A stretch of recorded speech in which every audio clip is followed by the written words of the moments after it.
Lütfen yerlerimizi alalım.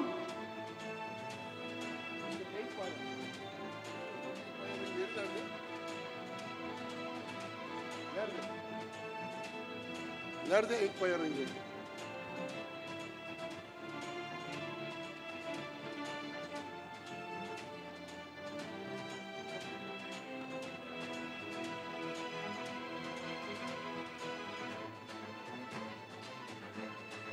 Onun yeri nerede? Onun yeri.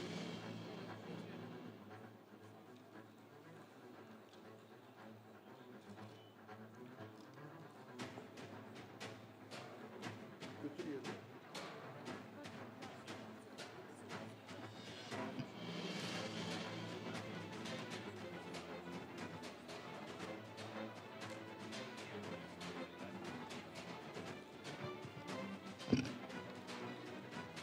Müziği keselim.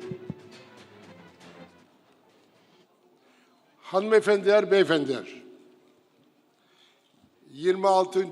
Avrasya Ekonomi Zirvesi'nin son oturumuna geldik. Bu son oturumda her zaman adını verdiğimiz üzere bilge insanlar oturumu yapıyoruz. Açılışımızda arz ettiğim üzere Avrasya Ekonomi Zirveleri hür bir düşünce platformudur. Bu hür düşünce platformunda bu sene Ukrayna ile Rusya'yı, Çin Halk Cumhuriyeti ile Tayvan'ı yan yana getirdik. Onları dinledik. Onlarla beraber 44 ülkeden katılan değerli konuşmacılarımızı dinledik. Bugün yapacağımız bu son toplantıda bölgemizin önemli söz sahibi insanlarını ve dönemlerinde başarılı bir şekilde devletlerinin başında bulunmuş cumhurbaşkanlarını ve hala hazır görevde bulunan Sayın Marinko Çavara, Bosna Hersek Federasyon Cumhurbaşkanı ve Sayın Irina Vlah Gagavuzya Özerk Bölge Başkanı'nı da dinleyeceğiz. Konuşmacılarımızı yüksek heyetinize arz etmek istiyorum. Türkiye Cumhuriyeti'nin 11. Cumhurbaşkanı saygıdeğer Abdullah Gül Beyefendi. Arnavutluğun önceki Cumhurbaşkanı Sayın Bamir Topi. Soyadı sırasına göre gidiyorum. Romanya'nın önceki Cumhurbaşkanı Sayın Emil Constantinescu. Montenegro'nun önceki Cumhurbaşkanı Sayın Filip Vujanović. Kosova'nın önceki Cumhurbaşkanı Sayın Fatmir Seydiu. Makedonya'nın önceki Cumhurbaşkanı Sayın George Ivanov. Hırvatistan'ın önceki Cumhurbaşkanları Sayın Ivo Josipović ve Sayın Stefan Mesić. Moğolistan'ın önceki Cumhurbaşkanı Sayın Namber Enkbayar. Bosna Hersek'in önceki Cumhurbaşkanı Sayın Miladen Ivanić. Tunus'un önceki Cumhurbaşkanı Sayın Monsef Marzuki. Moldova'nın önceki Cumhurbaşkanı Sayın Petru Lučinski. Çekya'nın önceki Cumhurbaşkanı Sayın Václav Klaus. Bu değerli şahsiyetleri dinleyeceğiz. Dinlemeden önce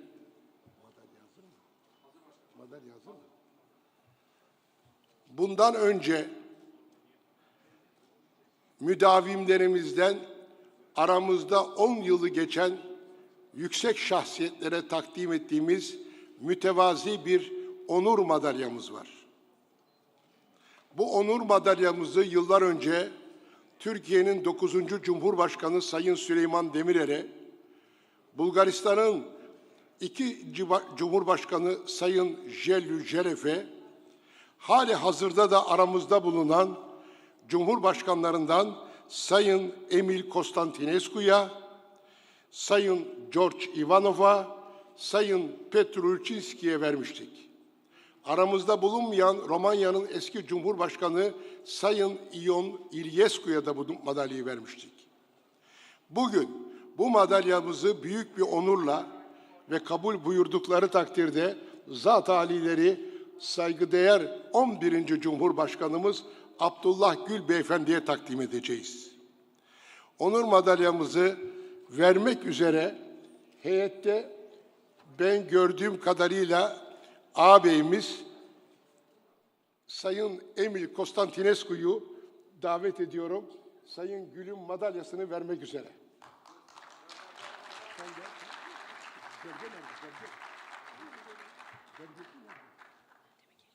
Tabii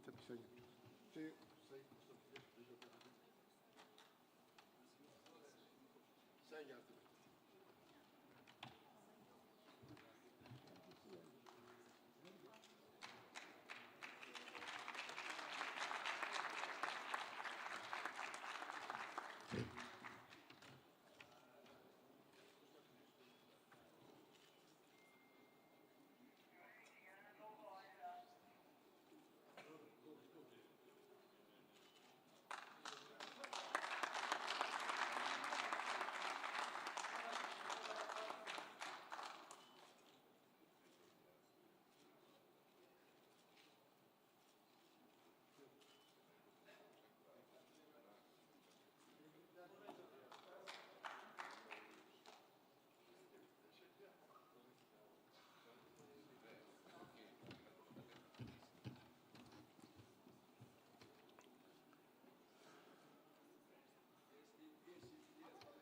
Öyle kalsın. Daha güzel, daha güzel. Sonra daha güzel. Sayın Cumhurbaşkanımıza tekrar tebriklerimizi ve teşekkürlerimizi arz ediyoruz. Konuşma sırasında küçük bir değişiklik yaptık. Sayın Irina Vlach'ın uçağı biraz sonra hareket edecek. Onun için ben Cumhurbaşkanlarından izin isteyerek Sayın Irina Vlach Hanım'a sözü vereceğim. Onu buradan yolcu edeceğiz. Buyurun Sayın Vlach.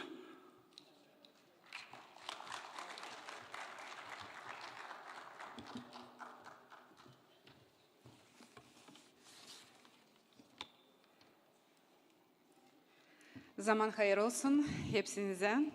Değerli Marmara Grubu Başkanı Hakan Süder, değerli Cumhurbaşkanlar, değerli forumu katılanlar, zaman hayır olsun hepsinize.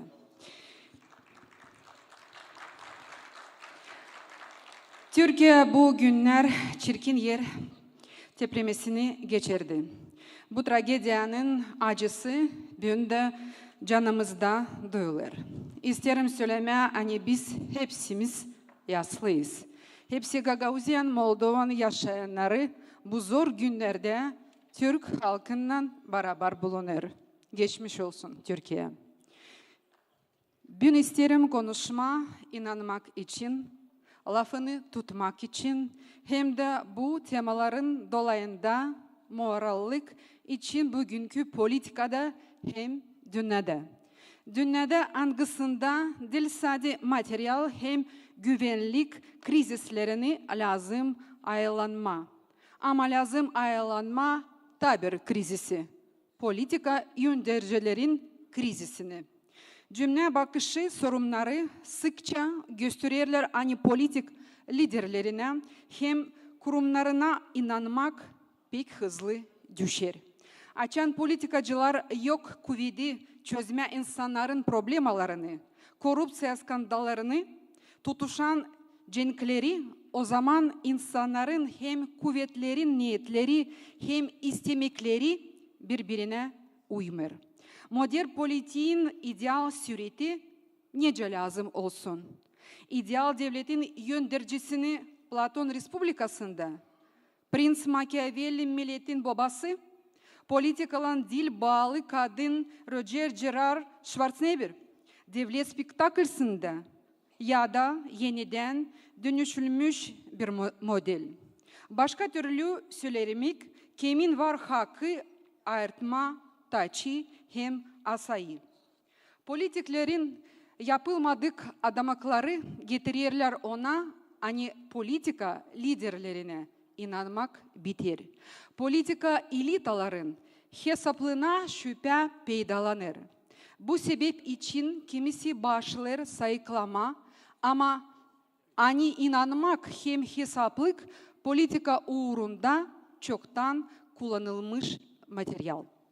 Adamın biri evvelki vakitte demişti, hani morallık, onca kuvvetlere karşı protest gibi bir duygu. Öyle de var. Niçin ki moral duyguların içinde var sevde. Ama politikada var kuvvet. Var mı nasıl olsun bağlı sevdayla politika? Var nasıl mı siz insanlara buyurasınız, zorla yaptırasınız ama onları sevmezsiniz? Sanırım hani yok nasıl.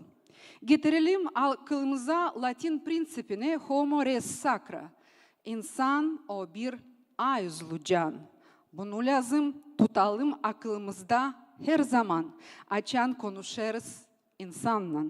Ama değil sadece seçimler gününde.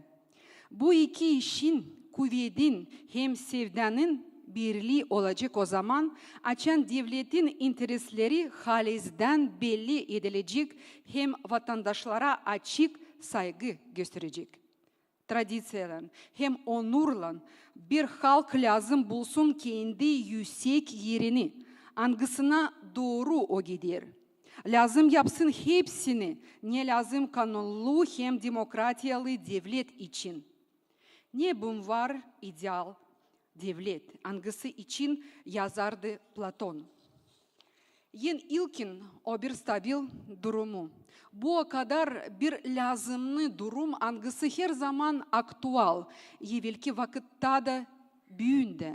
Bir de cümle yok nasıl ilerlesin açan elitalar, kurmerler politika uğrunda stabil durumunu hem düşünmerler yürütmek sferası için.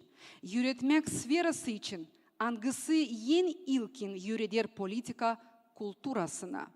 Ya da demokratiya durumu bugünkü dünyada olacak düşkün o kadar, ne kadar düşkün olacak politika kulturası. Halis burada. Okul hem mass media kurumları lazım pek aktif olsunlar. Ben söylerim bağımsız presi için. Ama değil onlar için angılarını tutarlar kuvvette bulunan partiyalar. Şimdiki elitaların probleması, ben söylerim benim devletin için, Respublika Moldova için, bağlı onunla ani kuvvete geldiğiyle onlar yakarlar köprüleri insanlarla. Diklik, kuvvetlerin kötü bir çizgisi. Orada nerede var diklik, yok nasıl laf gitsin saymak için hem sevda için. Kalır sadece kuvvet kulu. Orada nerede var diklik, yok diyalog opozisiya hem kuvvette olanlar aralarında. Orada nerede kuvvetler işitmirler opozisiya, demokratiya dağılır. Açan dağılır demokratiya, insanlar başlar inanmama liderlere hem devlet kurumlarına. Buradan lider krizisi peydalanır. Biz elbette yok nasıl kabatlıyım halkı, hani o istediği politikacıdan yapma bir ideal. Ama karar kabul etmeye hak dil lazım yapsın politikacıları monopolist. Dil lazım şüpheye koysun demokratiya prensiplerini. Angalarına göre kuvvetler lazım paylaşık olsun. Orada nerede politika kontrol eder dava sistemasını, yok nasıl işlesin kanun, o zaman demokratiya çalışmır. Niçin benim bakışıma göre politikacılar lazım becersin kurma iyi danışmakları insanlarla. İyi danışmakları kuvvetler hem opozisya arasında. Yürütme onları paylaşma, vatandaşlar kendi bakışlarının. Sadece bu türlü olur sinerjiye kuvvet hem sevda arasında. İnanmak yöndericilerin hem insanların aralarında. Biz hepsimiz başkayız. Biz başka doktrinalara hem ideologiyalara inanırız. Başka dinlerimiz var. Ama o dil lazım engel etsin bize beraber birleşik hem uygunluk cümleyi kurma. Niçin ki nece söyledi Martin Luther Küçük, birlik var dil sat o zaman açan hepsi bir türlü. Başka türlü düşüneydik, biz geleceğiydik bir beyazlan kara fikre. Bir taraftan sol, öbür taraftan sağ. Bir taraftan korupsiyalı politikacılar, öbür taraftan iyi hem pak insanlar. Angaları ta yetişmedi kuvvede. Biz lazım ta bir kere düşünelim politika danışmakları için hem politika için ki niyetlenirinde insanları verme onlara havis inanma politika liderlerine, politika protestlerine hem devlet kurumlarına. İsterim ta bir kere gösterelim. Hani politika o yöndericilik bilimi hem zanatı da bu lazım olsun bir aksiyoma. Teşekkür ederim.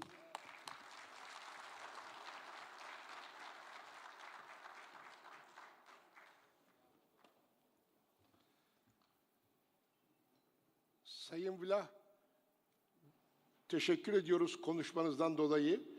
Daha birkaç dakika oturacak mısınız yoksa terk edecek misiniz? Gideceksiniz. O zaman bizim size küçük bir armağanımız var. Bu sene Türkiye Cumhuriyeti 100 yaşını kutluyor. Bu 100 yaşının simgesi olarak size küçük bir hatıra sunacağız.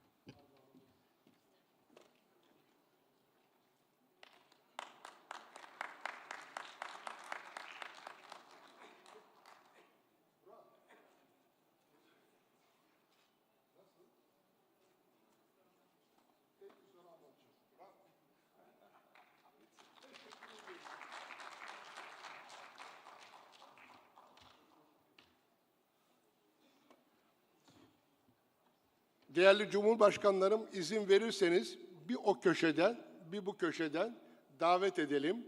Şimdi söz sırası Karadağ, Montenegro Cumhurbaşkanı Sayın Filip Vujanović'te. Sayın Vujanović, lütfen buyurunuz efendim.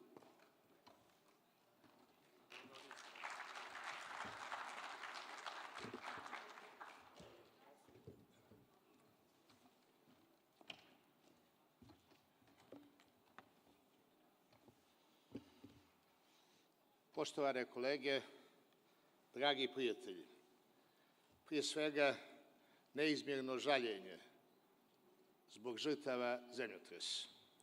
Veliki gubitak, ogromna tuga i jasna poruka da moramo da budemo zajedno. Moramo biti zajedno mnogo više u nesreći nego u sreći.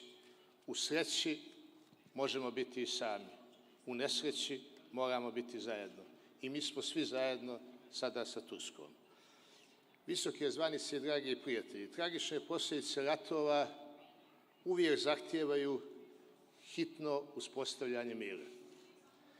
Za mir u Ukrajini postoje i posebni razlozi.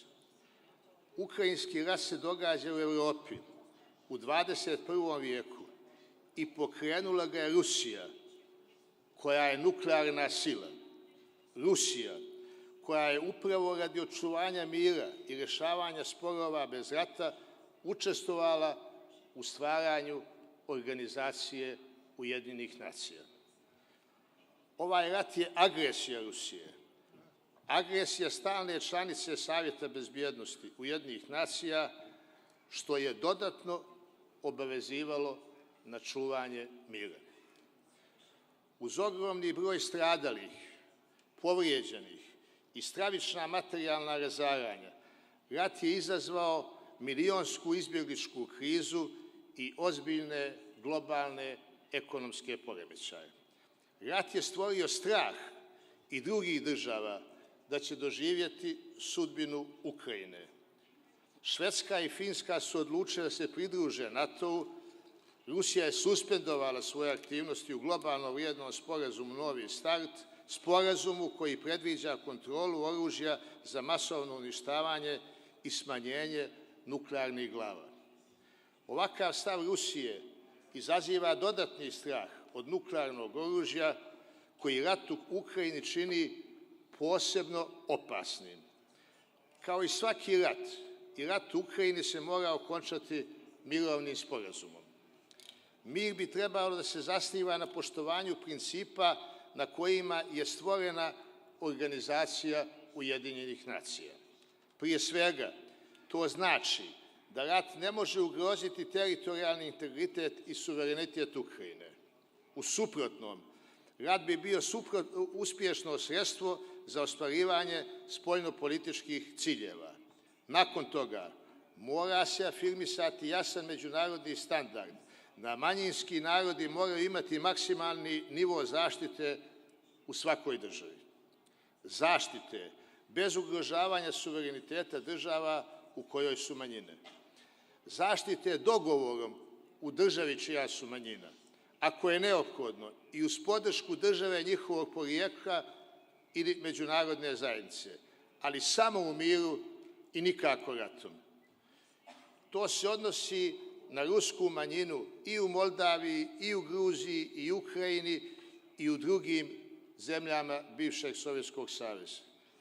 Na kraju i najbitnije, završetak rata i mir u Ukrajini trebalo bi da obezbijedi trajni globalni mehanizam sprječavanja nuklearnog rata.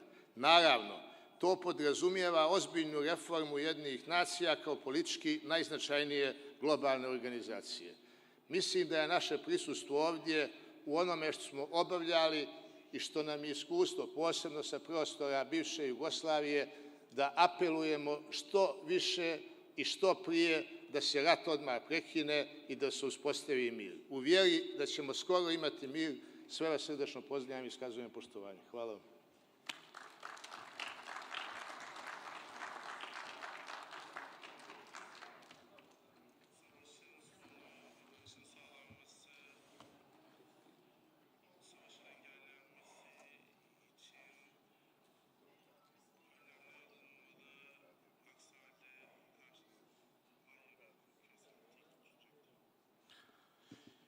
Thank you very much, His Excellency Filip Vujanović.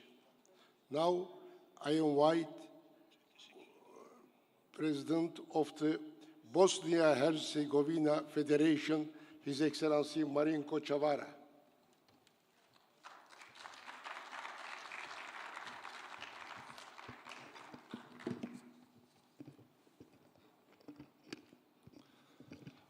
Poštovani predsjedniče, dr. Suver, poštovani članovi Marmara grupe, vaše ekscelencije, poštovane dame i gospodo, posebna mi je čast ponovo biti ovdje i susresti se s prijateljima, razmijeniti razmišljanja, saslušati mudre govornike, njihove analize, ideje kao i različite poglede i očekivanja od naše zajedničke budućnosti. Izražavam duboko suosjećanje sa obiteljima koji su izgubili svoje najmilije, svoju imovinu, doživjeli tešku nesreću zbog strašnog potresa. Znam da je teško eliminirati bol, ali nadam se da će država kroz sve svoje instrumente maksimalno pomoći, ali i solidarnost cijeloga svijeta i materijalnoj obnovi porušenog. Posebno sam ponosan da iz moje države Bosne i Hercegovine su upućeni timovi za pomoć u prvim danima nakon nesreće u traganju za preživjelima, kao i materijalna pomoć po povratku u Bosnu i Hercegovinu. Sutra sudjelujemo u jednoj humanitarnoj akciji državnog medija i medijskih kuća, novina u jednoj pomoći široj akciji solidarnosti prema narodu Republike Turske. Nadam se da će strašni potresi neće ponavljati, te da je bolest izazvana COVID-19 zauvijek iza nas, da su naši životi konačno mogu vraćati u normalu i da više ne upravlja strah ni od virusa i strah od svakodnevnog susreta sa drugom osobom, ali se nametnuo strah rata koji na drugačiji način stvara nove interesne odnose u svijetu. Budućnost je uvijek neizvjesna. I kako smo kao mladi imali utopijske ideje i snove, pandemijska razmišljanja o novom normalnom životu, čini se da sad u javnom prostoru prevladavaju. Predviđanja hoće li biti svjetskog rata sa kataklizmičkim posljedicama za čovječanstvo. Godina od početka rata, odnosno invazije Rusije na Ukrajinu, u svijetu je objavljeno na stotine komentara i analiza kojima se izravno i neizravno najavljuje kako je treći svjetski rat već počeo ili će početi i da je pred vratima čovječanstva.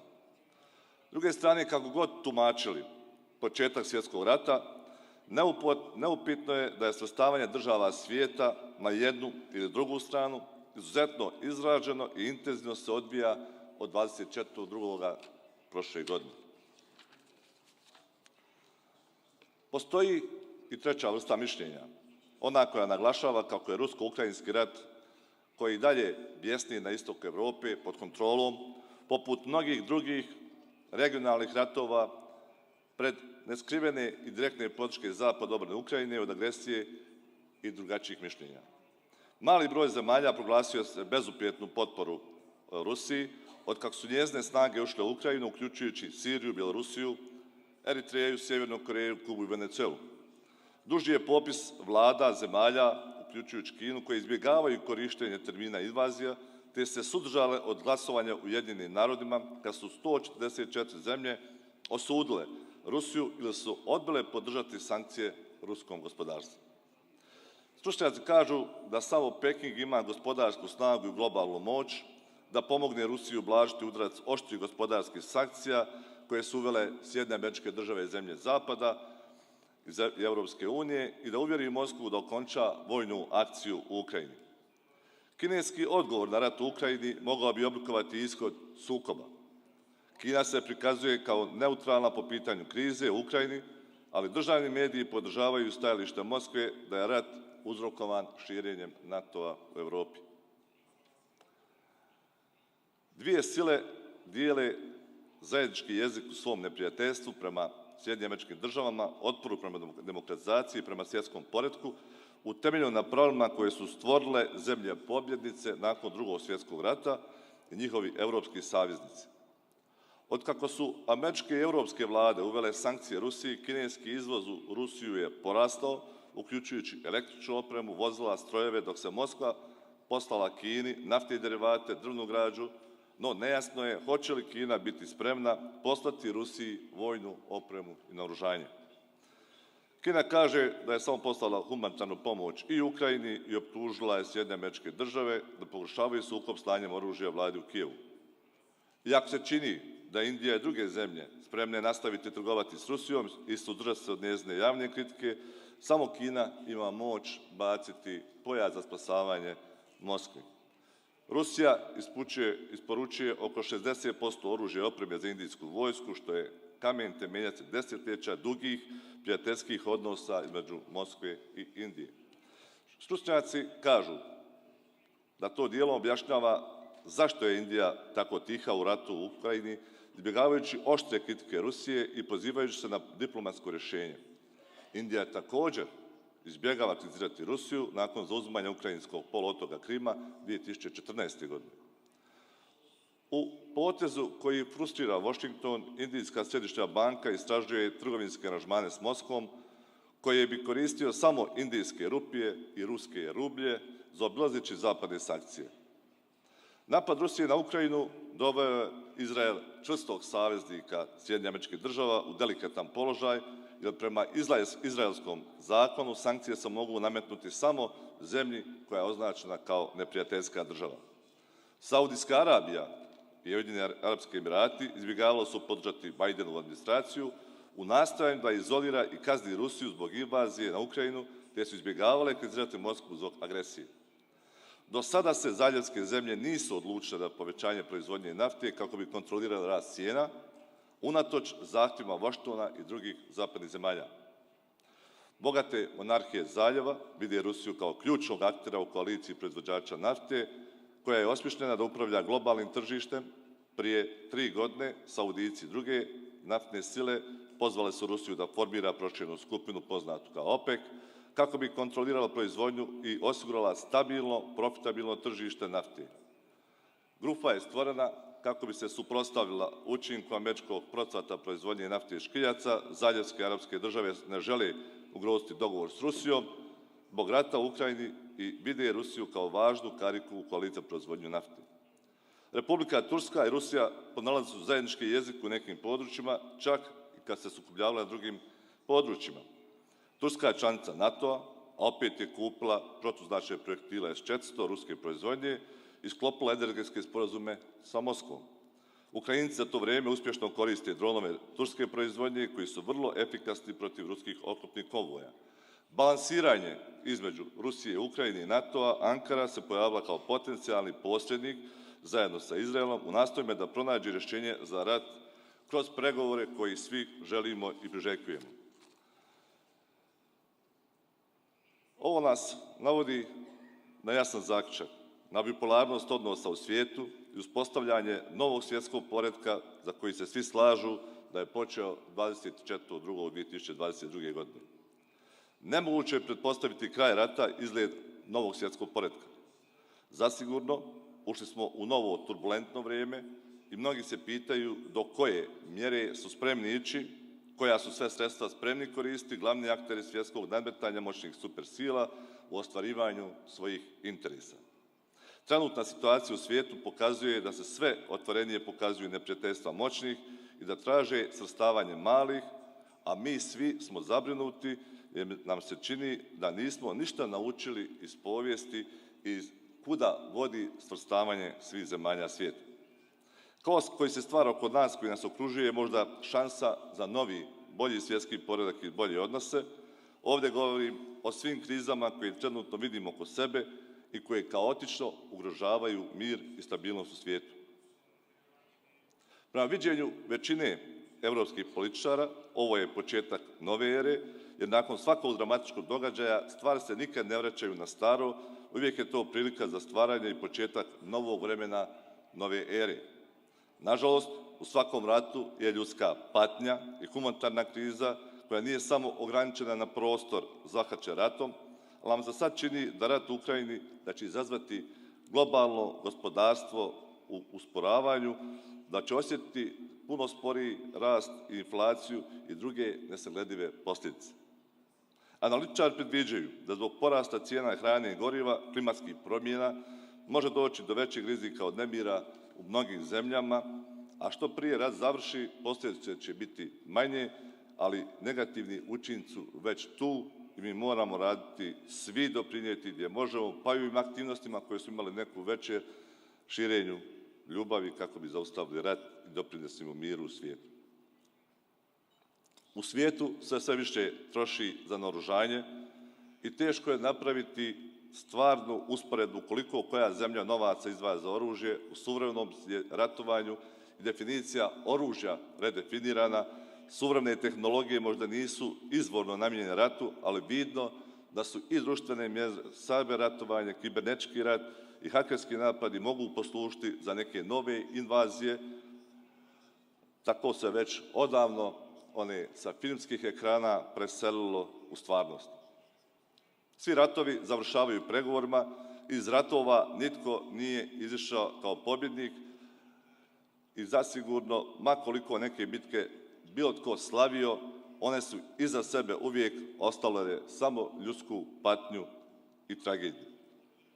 Na nama je tražiti mirna rješenja za krize, njihova rješenja uistinu moraju biti plod razgovora i dogovora, sazrijevanja društvenih odnosa, a ne gorkih ratnih iskustava i pada ljudskih vrijednosti. Poštovani predsjedniče dr. Suver, Vaše ekscelencije, dame i gospodo, još jednom želim zahvaliti vama na uspješnoj organizaciji ovoga samita i želim vam dobro zdravlje i radujem se svim našim budućim susretima. Hvala lijepo.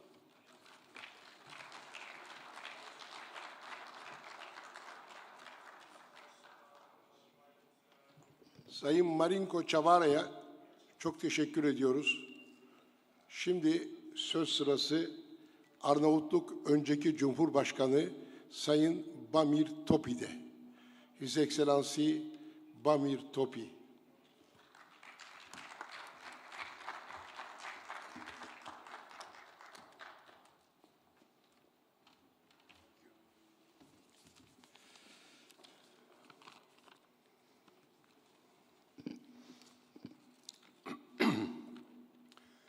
Dear Dr.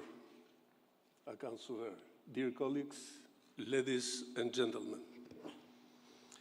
First, let me express my condolence to the victims of earthquake that affected Turkey and Syria. My condolences to the families who lost their people and human solidarity to the people of your country. The Euro-Asian Forum stands, in any case, in the already historical tradition, bringing to attention the most important topics of the political, economic, and social current affairs of the societies we belong to. I personally will speak about the armed conflict to Ukraine, a consequence of the invasion by Russia, a war which only a few days ago marked the anniversary of a day that shocked the Ukrainian people and the whole world. Human casualties, deportation, destruction of properties.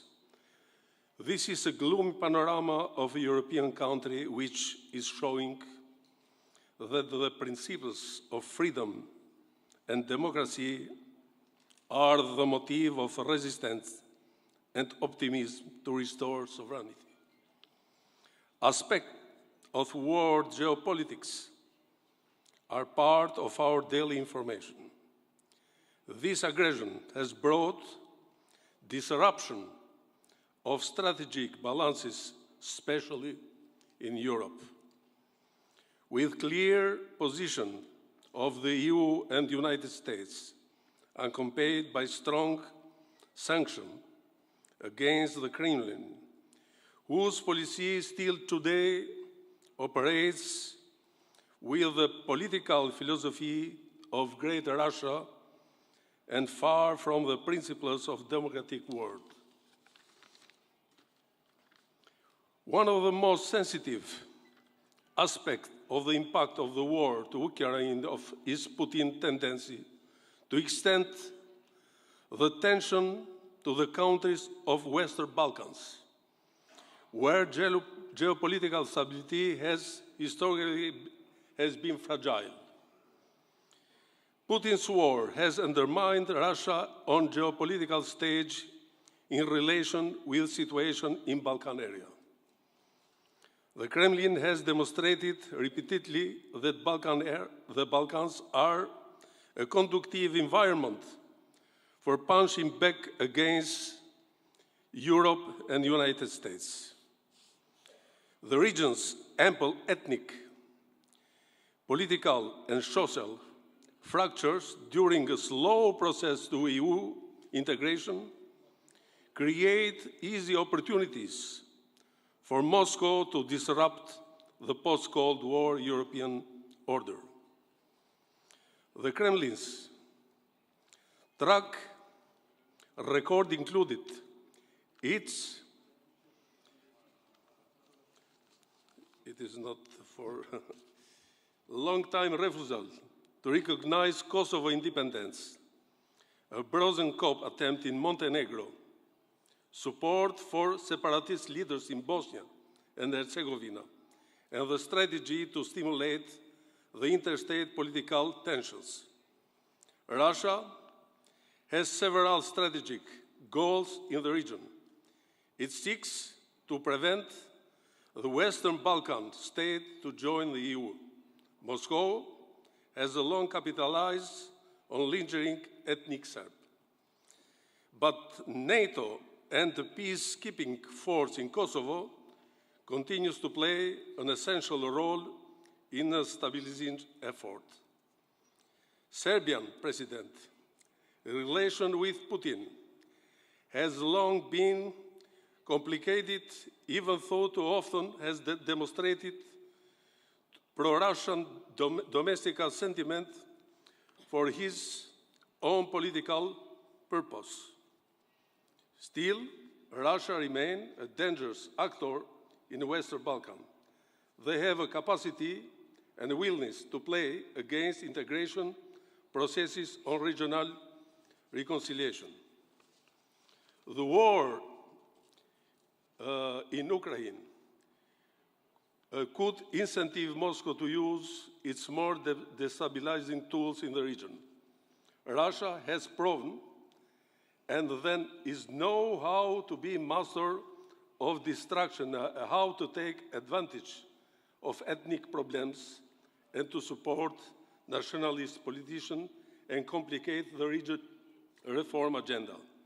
In present time, the most important thing is the political dialogue between the representative of Serbia and Kosovo under the project of Germany and France, with the final scope to accept the independence of Kosovo, to know each other and to project a European future together, and to have finally, in the historically, the ethnic conflict that we have seen in the past to Balkan area. Albania support and stimulate his project, and every time was and will be a stability factor in the region. We hope that the future of Balkan countries will be in Euro-Atlantic structure. This will contribute to have a prosperity in our region where people can live and work together for the future. Thank you.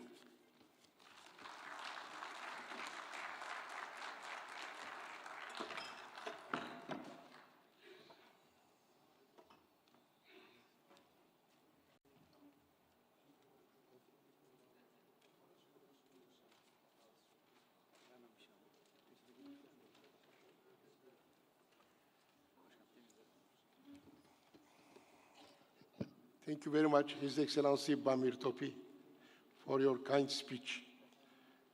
Sayın Bamir Topi'ye yaptıkları veciz konuşmalarından dolayı teşekkür ediyoruz.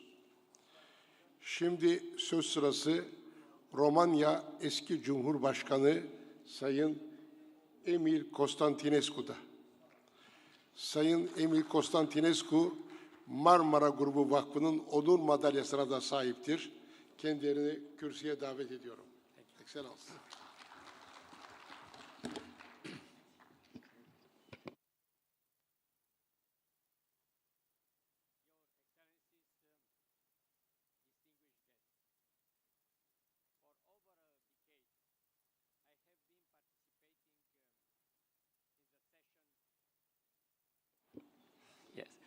For over a decade, I have been participating in the session that the distinguished president of Marmara Foundation, Dr. Hakan Suver, was inspired to call the contemporary sagacious men's session. When he chose his name, I believe that he had in mind the interaction of our biographies with the crucial events of Eastern Europe that placed us in a position of making decisions which changed the history of our countries and the entire region. We are now called to perform an analysis of the polarized world after the first year of the Russia-Ukraine war. At the beginning of 2023, we are witnessing the rupture of history. No one can pretend to hold to knowledge of how this open-ended situation will unfold for the present world. One can only anticipate that the solution, whichever it is, shall turn into the world of the 21st century. Even if in 2023, the great sanitary crisis that was a pandemic is under control, the world has not changed for the better. With the proliferation of conflict, the global governance project has become illusory. Many of the provisions of the 2030 agenda, including the eradication of poverty and unemployment, have proved utopian, as the pandemic has further widened the gap between the world's rich and poor over the past 2 years. While technological advances in artificial intelligence and robotics have only increased the profits and influence of dominant transnational companies, the isolation imposed by the pandemic has relieved not only the effort of doctors and certain gesture of solidarity, but also the selfishness of rich countries, the drive for profit campaigns, and violent action in the public space. The Russian Federation unprovoked aggression against Ukraine, unleashed in February 2022, has led to a death of tens of thousands of young people and the injury of tens of thousands more in the war zone in just a few months.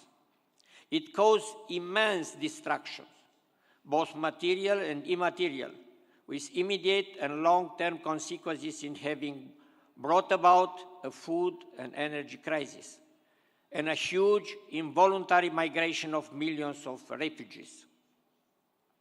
All human rights have been infringed upon, which represent a threat to the existing world order based on the supremacy of the law. The military, political, legal, economic, social, and ideological consequences of this act are each so serious that, taken together, they outline a threshold beyond which mankind suddenly enters a new stage of its existence, one that will lead it to collapse. Beyond the war crimes and the crimes against humanity, Russia's aggression must be examined in terms of state obligation to respect international treaties. By invading Ukraine, Russia has violated all provisions of the treaty signed in 1994 in Budapest under the umbrella of the Organization for Security and Cooperation in Europe, through which it committed to respect the independence, territorial integrity, and sovereignty of Ukraine, that is, it is right to solely decide on the manner of conducting foreign and domestic affairs.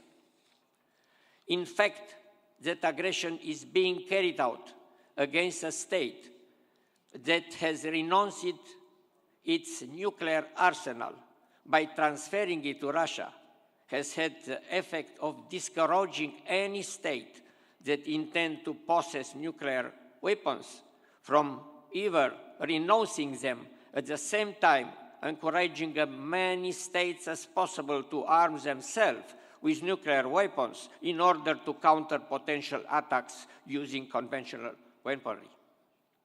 The international debate on the long-term consequences of the war in Ukraine should focus on one key question. Will the international order, based on respect for the treaties which first secured long-standing peace in Europe, be preserved? Or will there be a move to disregard them and replace the force of law with the right of force, thereby setting a dangerous precedent for a return to pre-World War II history, when peace treaties were in fact mere preparation for a later war? The acceptance of a peace that enshrines the annexation of territories following the war of aggression, one signed under the threat of using nuclear weapons, will encourage other countries not to strive for economic and social development, but rather to use the financial resources gained from their sale to increase their own military potential and use them for ever more aggressive purposes.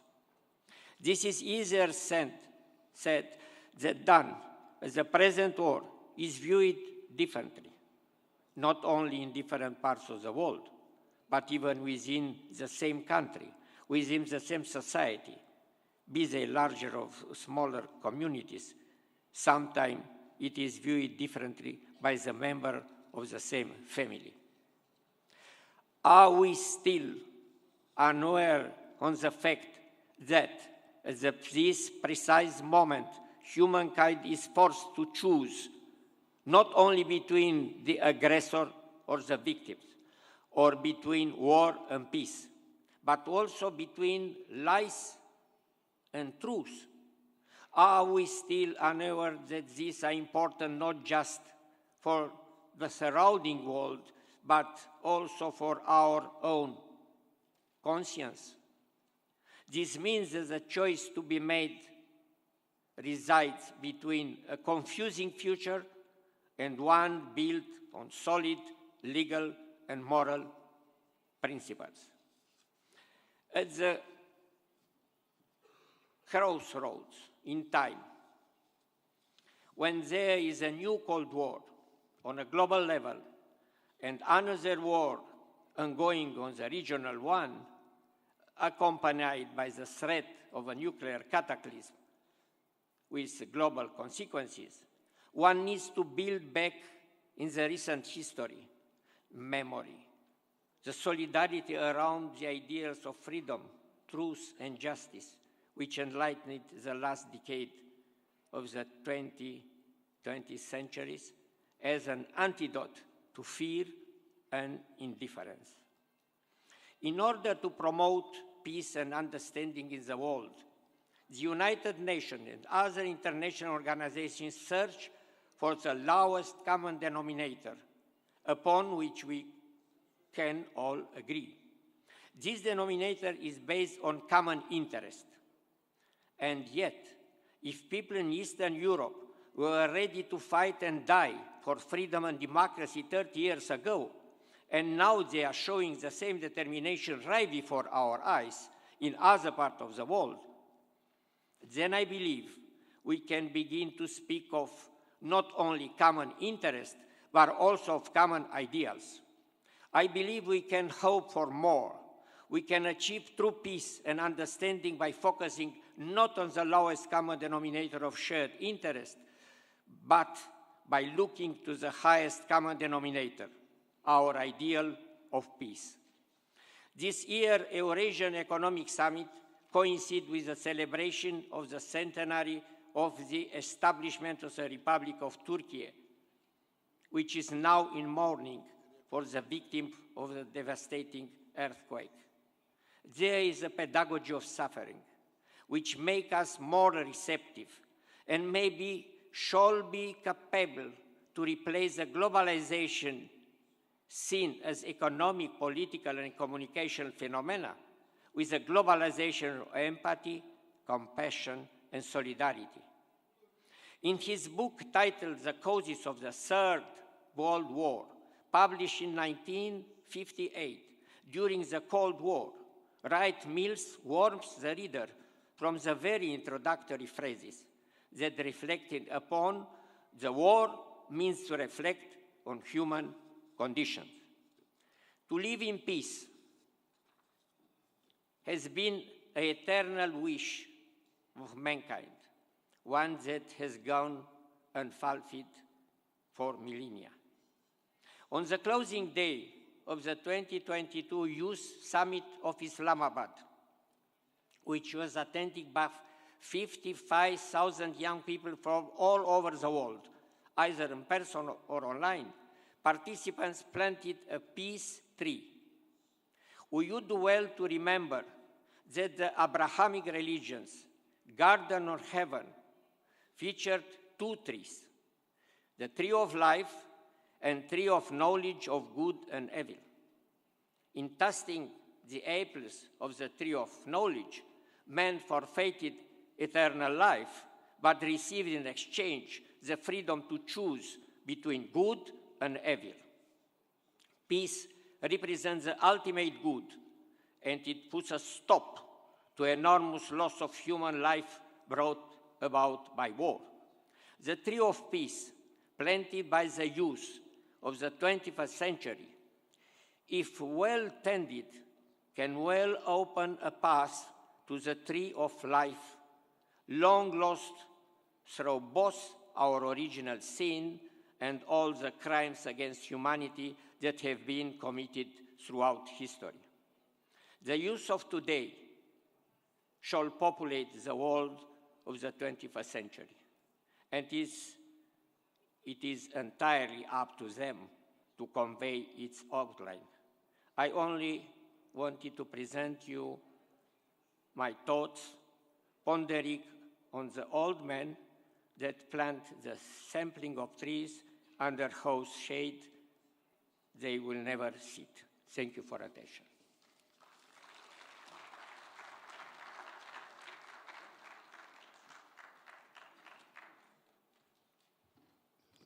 Romanya önceki Cumhurbaşkanı Sayın Emil Konstantinescu'ya teşekkür ediyoruz. Şimdi söz sırası Kosova eski Cumhurbaşkanı Sayın Fatmir Seydiu'da. His Excellency Fatmir Seydiu, please.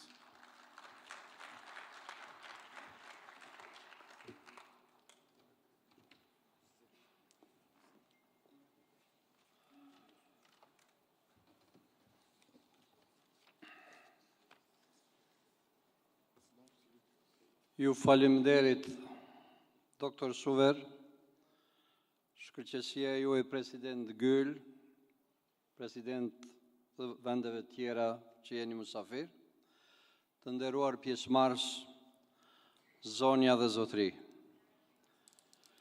Ndihemi privilegjuar që tash edhe sa vjet marr pjesë në konferencat e organizuar nga Marmara Foundation Group, në të cilat me kompetencë janë trajtuar tema serioze, të cilat kanë të bëjnë me çështje nga më të rëndësishmet dhe të interesit global.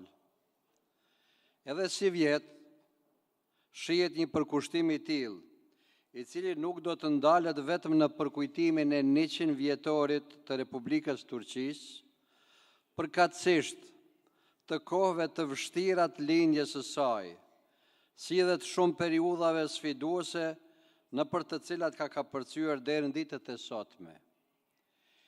I kujtojmë sot reformat e rëndësishme të Mustafa Kemal Atatürk, cilat pavarësisht vështirësive që u paraqiten gjatë rrugës, ato u bën. Se sa ishin të rëndësishme ato reforma, argumentet flasin edhe sot për faktin se Turqia paraqet një vend të rëndësishëm, vend që lidh kontinentet.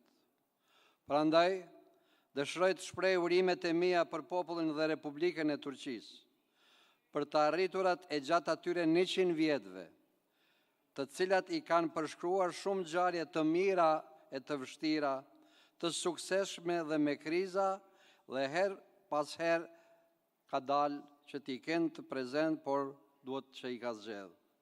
Të dashur pjesëmarrës, viktimat e tërmetit katastrofal të para disa jave e cili ndodhe në disa nga qytetet e Turqisë dhe që mori jetën e përtej 50.000 njerëzve, ishin dhe mbesin dhembje, jo vetëm për popullin turk, dhe Republikën e Turqisë, por unë ndje shpirtnisht dhe rënd dhe me dhembje në të katër anët e globit. Ishim dhe mbesim solidar me këtë dhembje në radhë parë të njerëzve të shpëtuar, por që kanë humbur të afërmit e tyre, si dhe me popullin e Turqisë që po i bën përpjekjet për të kapërcyer këtë tragjedi. Zonja dhe zotri, këto 2 dekada të shekullit që po jetojmë, përkundër pritjeve për fillimin e martë të mileniumit tretë, fatkeqësisht janë përshkruar me tragjedi të shumta, si pasojë e konflikteve të përgjakshme në pjesë të ndryshme të globit. Konflikte këto qofshin si përplasje brendshme me rivalitete, qofshin ato që i ka përcejnë kufit brenda një shtetit duke pas shtrirje jashtë tyre, duke shkaktuar pasojat pa parashikueshme. Agresioni ushtarak i Rusisë në Ukrainë, duke kthyer shtu dhe thyer sovranitetin dhe integritetin e saj shtetënor, është duke shkaktuar humbje të përditshme të njerëzve, shifrat e cilëve janë të pallogaritshme, si edhe shkatërimin mas të kapaciteteve ekonomike dhe të infrastrukturës së përgjithshme të saj, me qëllim të gjunjëzimit të popullit të Ukrainës, është shembulli më i vërejtshëm i polarizimit të skajshëm të botës bashkëkohore, e cila realisht është e kërcënuar ditë për ditë. Pavarësisht mbështetjen politike ndërkombëtare dhe sanksionat e shumta të botës demokratike si mjet e presionin ndaj Rusisë, për të tërhequr nga kjo mësymje vrasëtare, pavarësisht mbështetjen për rezistencë dhe ekzistencë që i është dhënë popullit të Ukrainës, pavarësisht viktimat e shumta dhe të pallogaritshme që i sjell ditë për ditë kjo luftë, qoftë atyre që sulmojnë dhe sa shumë prej tyre, siç thuhet u futën në luftë me mobilizim të përgjithshëm kundër vullnetit të tyre nga njëra anë, si dhe vetë flijimet për mbrojtjen e vendit nga ana tjetër. Humbjet për palët ndërluftuese, si dhe për njerëzimin, janë të mëdha, janë të pariparueshme. Duke u munduar me zbërthyer motivet e një lufte të tillë, si pasojë e agresionit të Rusisë do të numëroj disa faktorë, cilët qoftë në mënyrë të drejtë për drejtë, ose në mënyrë të tërthor shpjegojnë këtë ndërhyrje.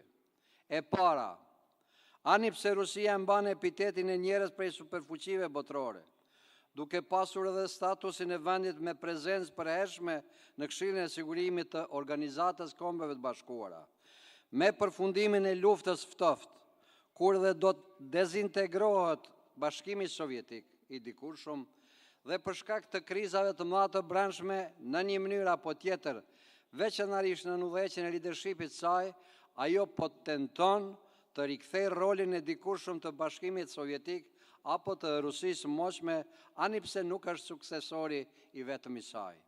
E dyta, qëllimi i lartë përmendur përveç përpjekjeve kurzuese në rrafshin ekonomik dhe të ndihmës në menaxhime të brendshme të krizave, të ndonjërit prej vendeve të ish Bashkimit Sovjetik, të vendet e padëgjueshme, do të përdor mekanizmat kërcënimit me pretekstin e mbrojtjes së sigurisë dhe të integritetit vetanak.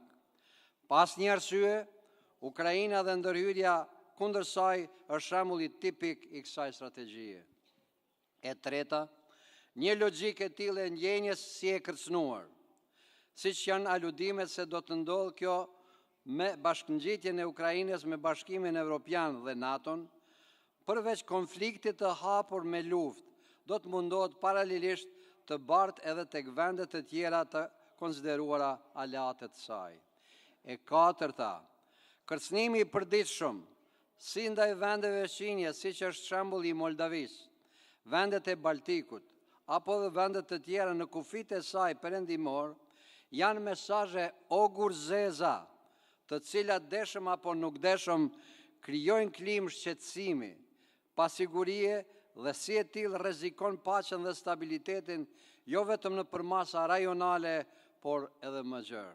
E pesta, nxitja për shfrytëzim të situatave fragjile që i gjejmë aty këtu në botën bashkohore, si bie fjala shembulli i Bosnës, apo dhembja e Serbisë për shkak të pavarësimit të Kosovës, e cila fatkeqësisht si pasojë e obstruksioneve të vazhdueshme të saj, ende përballet me struktura ilegale që duan kthimin e Kosovës me dhunë. Keni parasysh edhe kërcënimet me formacione ushtarake private, si Wagneri apo Garda e Car Lazarit.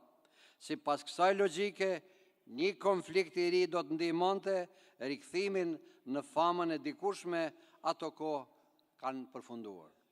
Duam të shpresojmë se sa i përket Kosovës dhe raporteve të saja me Republikën e Serbisë, është duke u zhvilluar një proces serioz i mbështetur nga Bashkimi Evropian dhe Shtetet e Bashkuara, i cili ka për qëllim normalizimin e raporteve midis dy vendeve sovrane. E gjashta, me këtë tip të patronateve ndaj vendeve të vogla, të cilat lidhin si interes pika të rëndësishme strategjike, dëshirohet të mbahet tensioni i vazhdueshëm si paralajmërim eventual i përballjeve më të mëdha. Ka dhe shumë elemente të tjera që rëndojnë këtë situatë dhe e bëjnë brengosëse. Këtë e shohim ditë për ditë edhe në sfidimet që i banë paqes dhe stabilitetit, edhe në ato hapësira që mund të jenë larg nga kjo vatër e madhe e luftës përgjakshme. Një ditë, në ditët tona që jetojmë, ashiqare shihet se bota është e polarizuar. Ekuilibrin e saj nuk mund të ripërcaktojnë luftat dhe konfliktet e reja. E ardhmja e njerëzimit, paqja dhe stabiliteti nuk mund të ndërtohen me kërcënime nukleare.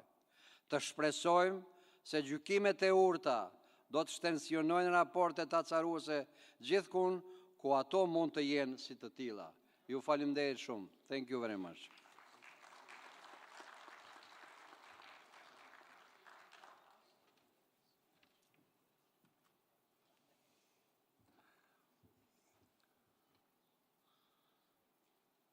Sayın Cumhurbaşkanı Fatmir Seydiu'ya teşekkür ediyoruz. Şimdi söz sırası Hırvatistan önceki Cumhurbaşkanı Sayın Ivo Josipović'te. Sayın Ivo Josipović'i kürsüye davet ediyorum efendim. His Excellency Ivo Josipović.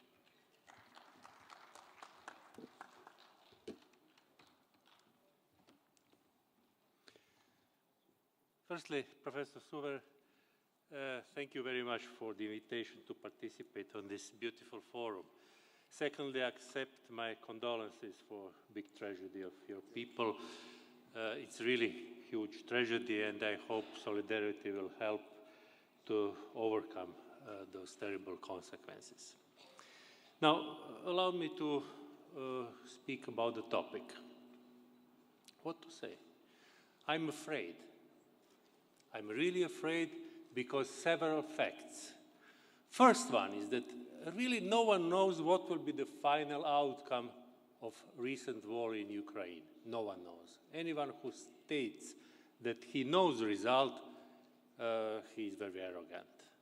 We had so many examples in recent history, I have witnessed it during my mandate, when even very qualified services of Western countries especially projected what will happen in Egypt, what will happen in Libya, what will happen in Syria, what will happen in Afghanistan, and they failed.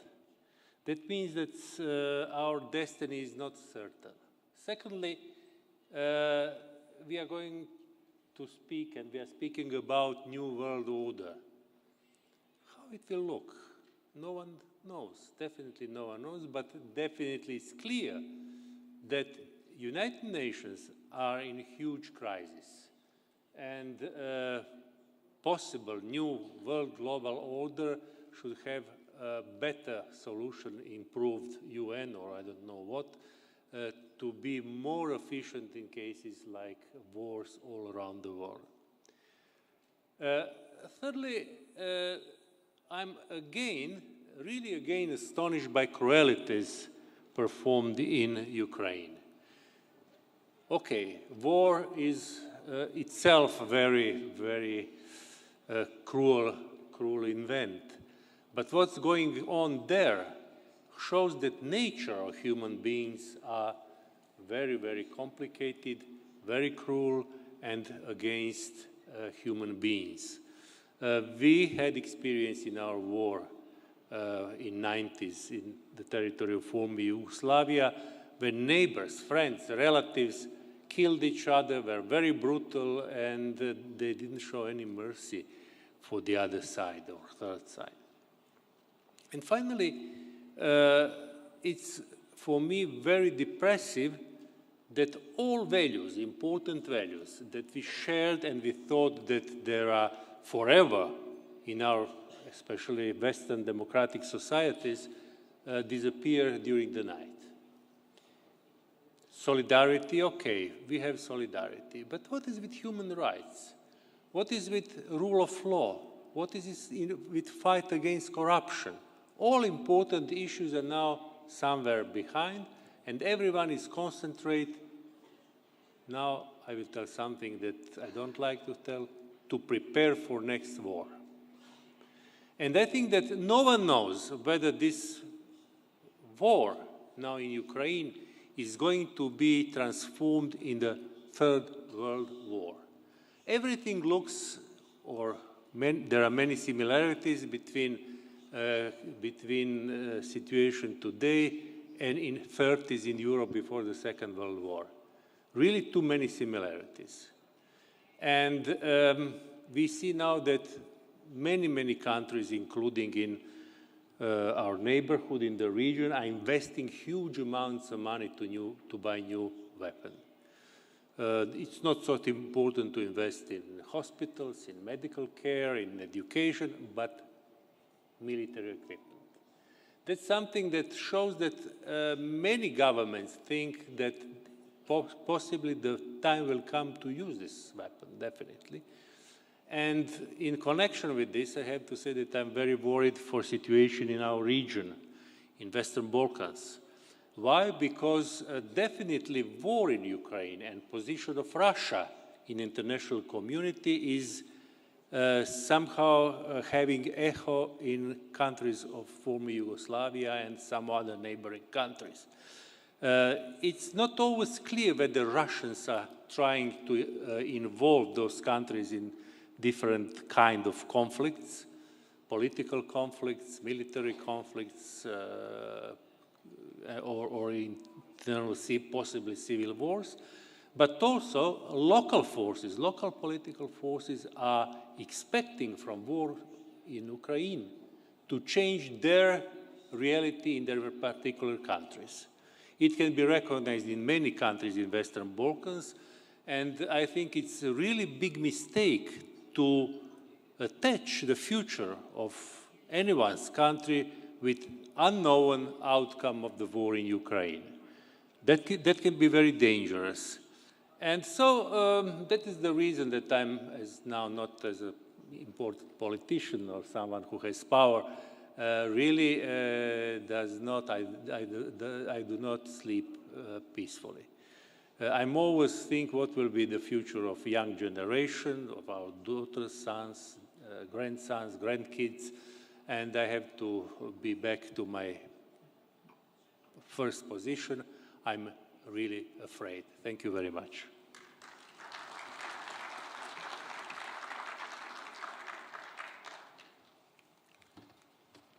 Thank you very much, dear President Ivo Josipovic.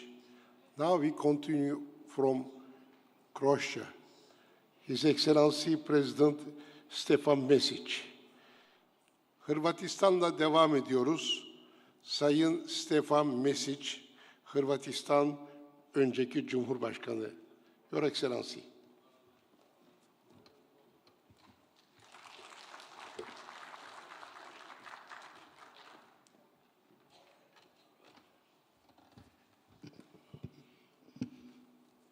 Vaša ekscelencije, sudionici samita, gospođe i gospodo, želim izraziti svoju iskrenu sućut svima onima u Turskoj i Siriji koji su izgubili drage i voljene, onima koji su ozlijeđeni i onima koji su izgubili svoje domove.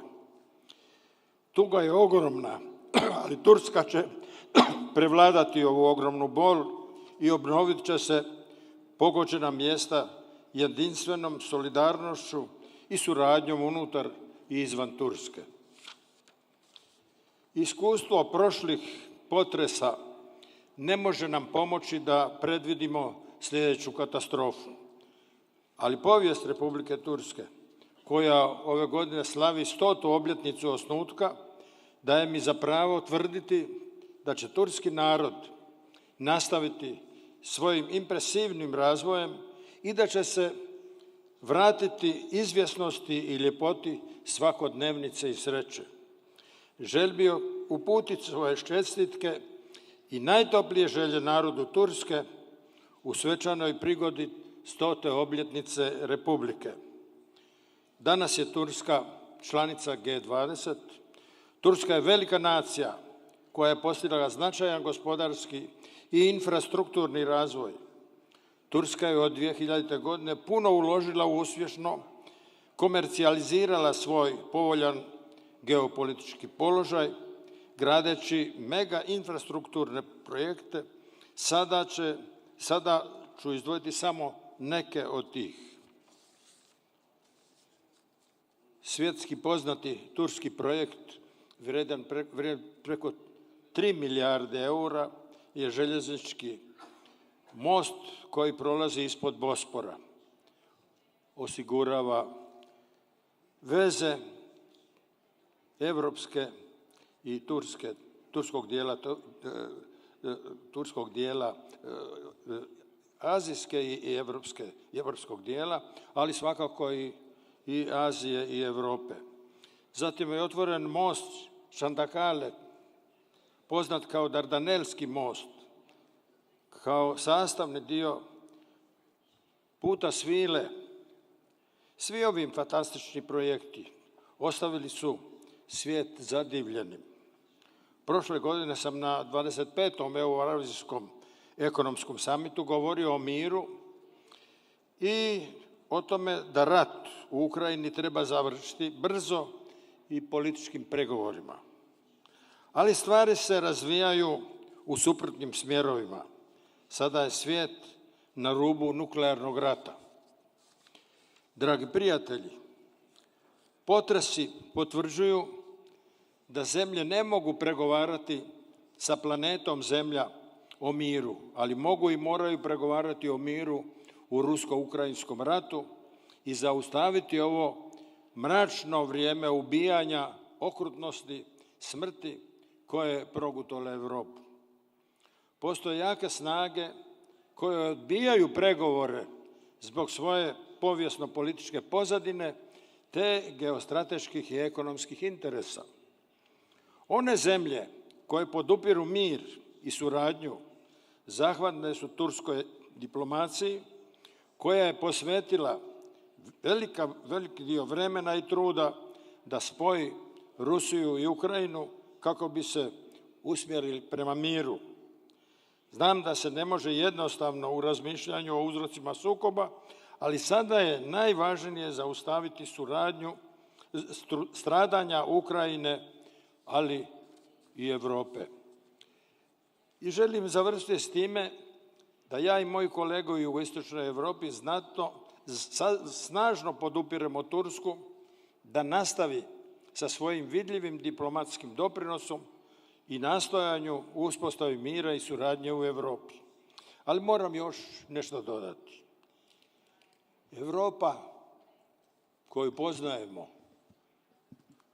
nema lidera. Nema lidera koji ima viziju, koji ima znanje, koji ima hrabrosti. To su vam činovnici, otpravnici poslova koji sjede u europskim institucijama s velikim plaćama, ali ne znam zašto. Svijet nema lidera. Ajde pogledajte.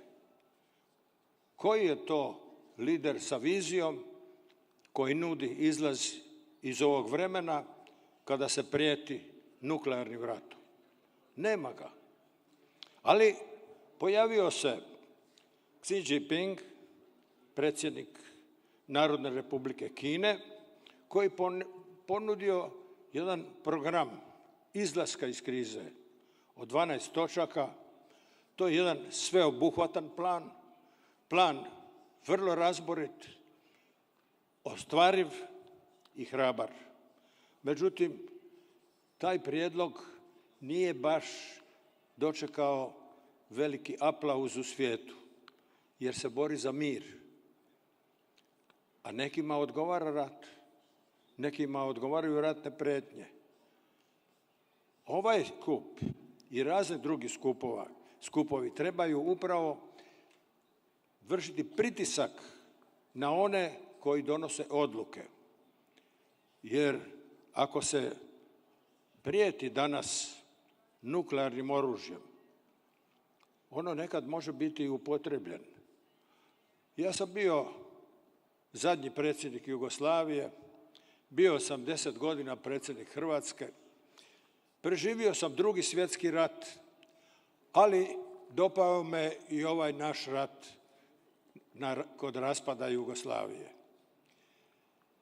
Prema tome, znam šta je rat i znam šta se sada događa i kako se događa u Ukrajini. Treba ići prema miru. Ja se sjećam, kod raspada Jugoslavije, Hrvatska je imala pravo na samostalnost, jer je bila prema Ustavu iz 1974. godine država koja je svojom voljom bila u zajednici s drugima u Jugoslaviji. Međutim, došlo je do rata, imali smo zabranu kupnje oružja. Oružje koje smo upotrijebili u ratu oteli smo od agresora ili smo kupili na crno. Samo od jedne zemlje smo kupili topove i završilo je tako da je taj šef države završio u zatvoru, dobio je više godina robije nego što smo mi kupili topova. Ali i taj rat završio i na kraju smo ipak sjeli za stol i dogovarali. Tako smatram da i ovdje sada nema apsolutnog pobjednika. Ukrajina danas dobiva. Zašto spominjemo ovo za Hrvatsku? Pa od nikog nismo dobili oružje. Ukrajina dobiva milijune tona oružja, milijune tona i traži još. Ali gdje je kraj? Gdje je kraj? Koji je cilj? Da li je cilj da pogine i zadnji Ukrajinac i da pogine i zadnji Rus? To sigurno niti je izvedivo, niti može biti cilj. Prema tome, cilj može biti samo mir. I treba vršiti pritiske na one koji donose odluke da počnu govoriti o miru. Jer kad vi danas gledate, imate ekonomski rat između Amerike i Kine, imate još nekoliko tih ekonomskih ratova, da ih ne spominjemo, imamo ovaj predstavnički rat u Ukrajini, imamo propagandni rat. Sve je to usmjereno prema ratu, a ne prema miru. Ipak, ja moram reći, pojavljuju se snage, građanske snage, koje se zalažu za mir. I ja se nadam da će uz veći pritisak na one koji donose odluke doći do razbistravanja u glavama, jer upotreba nuklearnog oružja bit će zadnja upotreba oružja, ali to će biti kasno. Zato moramo trijezno pritisak vršiti na one koji su odgovorni, jer kada dođe do katastrofe, sasvim je svejedno onda ko je kriv. Zato treba sada odgovarati. Hvala vam lijepo.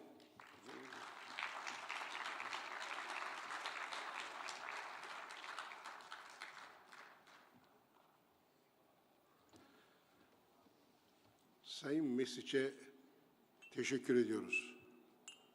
Thank you very much for your kind speech, President Mesic. Now I invite former President of the Bosnia-Herzegovina, His Excellency Miladen Ivanic. Şimdi Bosna Hersek önceki Cumhurbaşkanı Sayın Miladen Ivanic'i davet ediyorum. Yes, sir.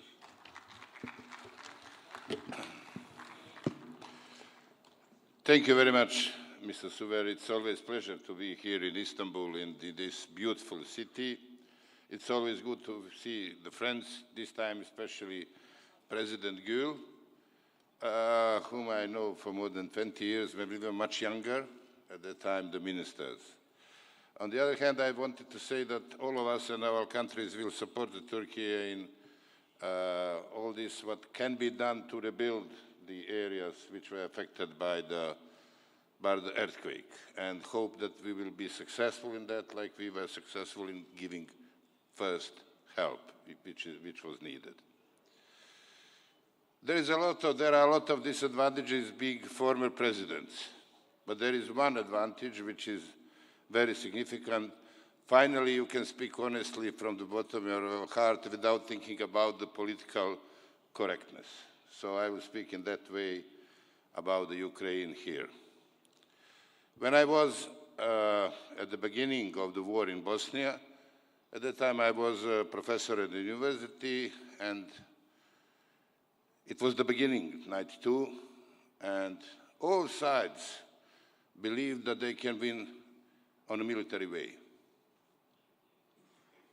I was surrounded by my colleagues who all spoke just we will win the other side.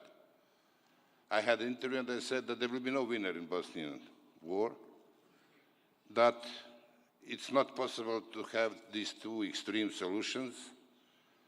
Neither Bosnia will disappear, nor it will be strong centralized country. I said it will be very extremely decentralized, but it will be there. I was heavily criticized by all sides in Bosnia. No one really wanted to speak in that way, and I said, it's better to start to speak now than later. Let's speak now about peace. Nobody wanted. 4 years after war, after more than 100,000 people who were killed, 3% of the population of Bosnia and Herzegovina, we came to the beginning point. Finally, we started to speak, and what was the outcome exactly, which was logical even at the beginning, some sort of the decentralized Bosnia, but Bosnia is there. And 100,000 people died. I don't know how many 100,000 wounded, and almost close to 2 million people were displaced, refugees, internally displaced persons. If I see what is going on these days regarding the Ukraine war, we have the same. All those who are speaking about the peace are almost seen like a Putin's puppet, let's say in that way, promoting Russia. At the beginning, I want to say that what Russia did is completely unacceptable. Attack on the sovereign country is unacceptable, and it cannot be ever. But we cannot play the double standards. What was the United States and the NATO intervention in Iraq? What was essentially different? And was the world so critical about that like it is these days? No. So now we have sides who are supporting Ukraine, much larger than the sides who are supporting Russia. But both are insisting on winner. I don't doubt that any of these sides can win completely militarily. If we apply the figures from Bosnia, that will mean at least 4, 5, 6, maybe even more years, because they have more capacities to continue with the war, and 3% of the population then means about the 6 million people. 6 million people dying, and then, again, it will be needed to sit and find some sort of the solution. So I urge all the players to start to speak about the peace, because every day means thousands of the people who will die in this country. And all of us supporting one or the other side, we will not send our sons, our brothers, our fathers to die there. Because of that, I think that we, politicians, especially those of us who were really touched with the wars and with the consequences, we have a lot of reasons to start and to insist on the peace, because this is the only way how this situation can be solved. And one of my friends told me something which is a joke and which is very cynical. And he said, you know what happened in Afghanistan? We spent there 4 US presidents, $3 trillion to replace one Taliban government with another one. So let's be more realistic about that, and let's try to really speak about the peace, because human lives are the most important values, human lives, and I don't see any reason because of that human lives have to be spent. Especially because I really honestly believe that there will be no winner in this war, military winner. I think that especially Ukraine can have more chances to achieve the sovereignty, unity of the country in a peaceful way, much more than in a military way, especially if the world will be united. And another, it is a little bit specific that war in Ukraine is not issue in Africa, it's not issue in the Central America and South America, it's not issue in a majority of Asia. And this is something also which sends a very new, specific message for the years to come. This part of the world is trying to create something else, which is not so much linked neither with the West nor with Russia, even a little bit more in distance also with China. This part of the world doesn't want to be in conflict. And because the big players, they are in a conflict always, and this is for the stability of the world not so good. Thank you very much.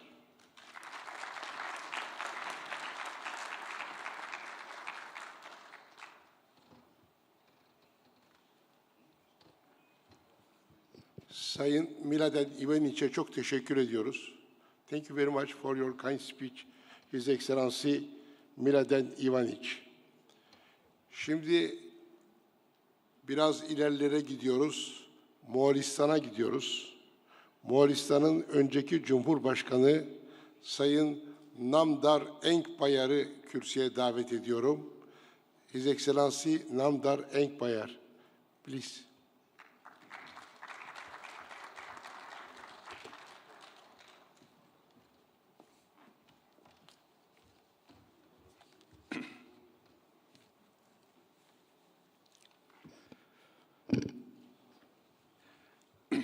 Ladies and gentlemen, dear friends, first I would like to express my sincere gratitude to the Marmara Foundation, its chairman, Dr. Akkan Suver, for the hospitality they have extended to us. I hope that the Eurasia Summit held in this extraordinarily important time will contribute to the solution of the problems the world is facing today. I would like to express my deepest condolences to the families of those who became victims of the devastating earthquake in Turkey. The whole world, including my own country, Mongolia, was shocked by the scale of this tragedy, and many countries extended the hand of help. And the offer of assistance was kindly accepted by our Turkish friends. We in Mongolia felt that it was an honor for us to send to the region hardest hit by the earthquake a Mongolian rescue team. And we were glad and proud to hear that our rescue team, with the assistance of their well-trained dogs, saved human lives. However, we know that Turkish peoples are, as a people, and Turkey as a country are strong and resilient enough to come out of any difficulty they face, becoming even stronger. It was proved many times in your rich history, and I am confident the result will be the same this time too. Modern Turkey, which is celebrating its 100th anniversary this year, has grown into one of those important countries who play a positive role in solving the world's pressing problems, and this has become more evident last year. The solid foundation for the successes of the modern Turkey was laid down by Mustafa Kemal Atatürk, one of the most famous Turks in the world. When you start thinking about the lifetime achievements of the outstanding persons in history and the reasons behind those fulfillments, one comes to some simple yet not easy to notice observations. First and foremost, they choose their life destination as a service to others, to the people. And no less important here is the fact that they enjoy doing so. When someone starts enjoying serving others, the very act of serving becomes not a burden, but an inspiration. And the difficulties and the failures, which are impossible to avoid on this bumpy road, make you stronger. And Mustafa Kemal Atatürk was a man of inspiration who grew stronger and stronger on his way of serving others. Second, serving others means you cannot and must not procrastinate. You must compete with the time. And it is true that the biggest mistake a person makes in his or her life is delaying things by using all the good excuses. However, a human life is short, yet a good thing about life is that it is full of opportunities and momentums. And there is an important rule of life which says there is a chance and an opportunity every day. And by delaying things, you simply miss that chance and that opportunity. On the other hand, when you use that chance and opportunity the life gives to you to its full potential, you become a magician. You can achieve unimaginable results. Yes, Mustafa Kemal Atatürk was a magician. And a very simple explanation of his magic was the fact that he was a man of action, serving others, a person who didn't postpone his life for a better time. On the contrary, he was building the better time for his country and its citizens by his own hands, every day, every momentum. When a person uses momentum, which is given to everyone every day, to its full potential, it seems for many that this person is extremely lucky. Yes, luck comes together with the well-intended action of serving others, with the courage of being vulnerable enough to feel himself or herself as an inseparable part of the ordinary people. Yes, Mustafa Kemal Atatürk was a lucky person, a courageous one with strong mind and a vulnerable heart, which allowed him to be a part of the whole Turkish people. And I would like to sum up the things I have said about Mustafa Kemal Atatürk, because he was the embodiment of the Turkish people. When I talk about the whole Turkish people, the Turkish people, like him, have chosen their destination as serving others, serving each other. And we see that the Turkish people are enjoying serving others. The Turkish people are the people of inspiration, the people who do not delay things, but use every opportunity given by life to them every day. The Turkish people are the people of actions. They are magicians, building the modern Turkey now and here. The Turkish people are the lucky people, since luck comes together with a strong mind, which let them look forward, and a vulnerable heart, which let them feel others' problems. Therefore, I am sure that I am not alone in my strong belief that the Turkish people will come out of today's difficulties and problems becoming even stronger. Using this opportunity, I would like to share with you a wisdom passed on to us from Tonyuguk, a famous wise advisor in the courts of the Khagans of the 2nd Turkic Kaghanate. The wisdom has been passed on to us, engraved on the solid rock, which has been standing for almost 13 centuries in the place called Nalach, Tul River Valley, Mongolia. A part of the text goes as follows. Since Eterish Kagan and the wise Tönyguk have toiled, Kapagan Kagan and the united Turkish people have flourished. And this present Turkish Bilge Kagan rules for the good of the united Turkish people and august people. Everybody knows that the Turkish people are hard-working people.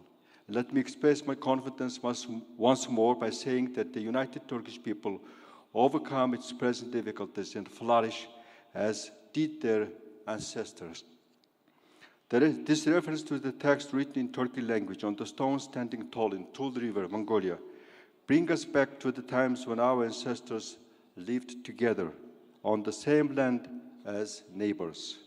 There is a Mongolian saying which goes as follows: good friends are the old ones, the good clothes are the new ones. Our histories are so closely intertwined with each other that it is difficult to differentiate for sure today which part is related only to Mongolian history and which part only to Turkic history. Through our interactions, we have been influencing each other to the extent of even actually forming each other's characters, and thus destinies. In this complicated time the world is facing today, old friends should come even closer so that either help each other in this time of crisis or work together to solve the pressing problems. Some scholars say that the Japanese, the Koreans, the Mongols, the Turkic people share the same culture, where culture is understood in a very broad and complex sense. And the origin of this culture is the place called Altai Mountains. Our ancestors who lived around those mountains believed that the eternal blue Tengri, or the sky, assisted them in their everyday life in solving out their problems.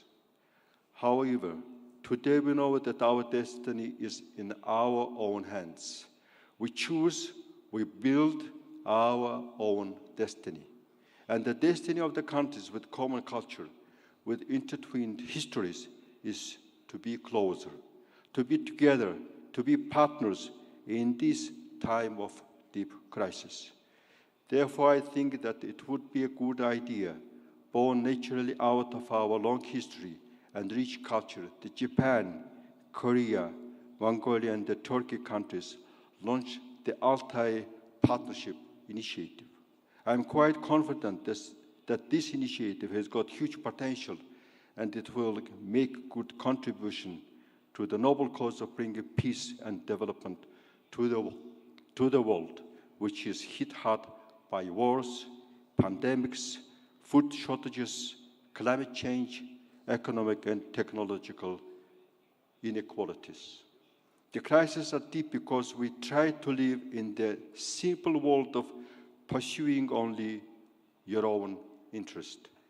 However, today's world is a complicated one, and it will be getting more complicated due to the simple growth of the number of interactions between the countries and the peoples. However, complication of the world is a good thing. It means that there is an opportunity for everyone and every day. And now we must start learning how to live in this complicated world. The best way to live in this complicated world is to consider the interests of others, to start taking care of others, to serve others.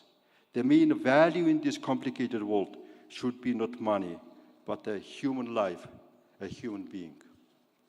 We as a humanity have already lost millions of human lives during the COVID pandemic, in the wars, due to natural disasters. And the number of lives lost because of man-made crisis is exceedingly far more than the number of lives lost during natural disasters. As human beings born with common sense, we cannot afford of having further losses of millions of precious human lives and of doing nothing to stop this tragedy. We need to construct a new world order where war is forbidden. Any provocation of war is also forbidden. We need to construct a new world order where a human life, human rights, a basis for any human being to develop his or her talent to its full potential. Human duties, a basis for any human being to care for others so that they will be able to develop their talent to its full potential, are at the center of any activity. A new world order will not be unipolar or multipolar. It will be complex, where every nation and every human being will have a chance and an opportunity to develop its inborn talent to its full potential. And this is possible only then when peoples and countries live in peace. A new world order, let us call it the complex world, will live in 3 times at the same time. Unfortunately, today, peoples, countries, leaders in politics, religions, in all spheres of our societies, live each in different times based on their preferences. And when the events from different times are brought together, they start contradicting with each other, fighting with each other, and trying to win over each other. We all know well that the past should be about learning from mistakes, the present about caring for others, and the future about feeling a responsibility for the future generations.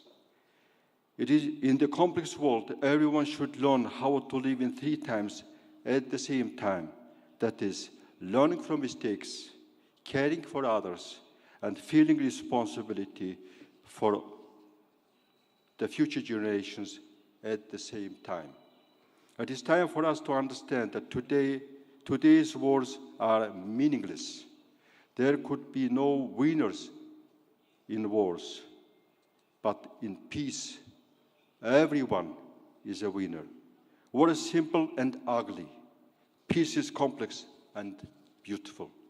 It's time to make the world a place of complexity and beauty, the place where human life is of utmost value, the place where everyone has a chance and an opportunity. Let's give peace a chance. Thank you.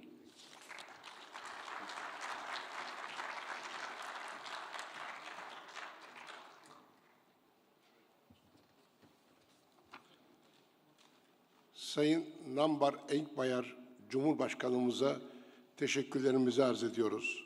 Özellikle de Türkiye Cumhuriyeti Devleti'nin 100. kuruluş yılından bahsettiği övgü dolu sözlere, Büyük Önder Kemal Atatürk'ü takdirle anmasına da ayrıca teşekkürlerimizi sunuyoruz. Şimdi söz sırası Kuzey Makedonya eski Cumhurbaşkanı ama ona göre son Makedon, Last Makedon, Sayın Profesör Doktor George Ivanov'da. George Ivanov da Marmara Grubu Vakfı'nın onur madalyası sahibidir.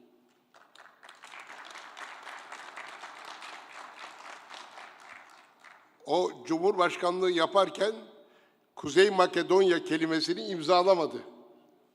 Dedi ki benden sonrakiler imzalasın dedi. Biz de ona Last Makedon diyoruz. Last Makedon.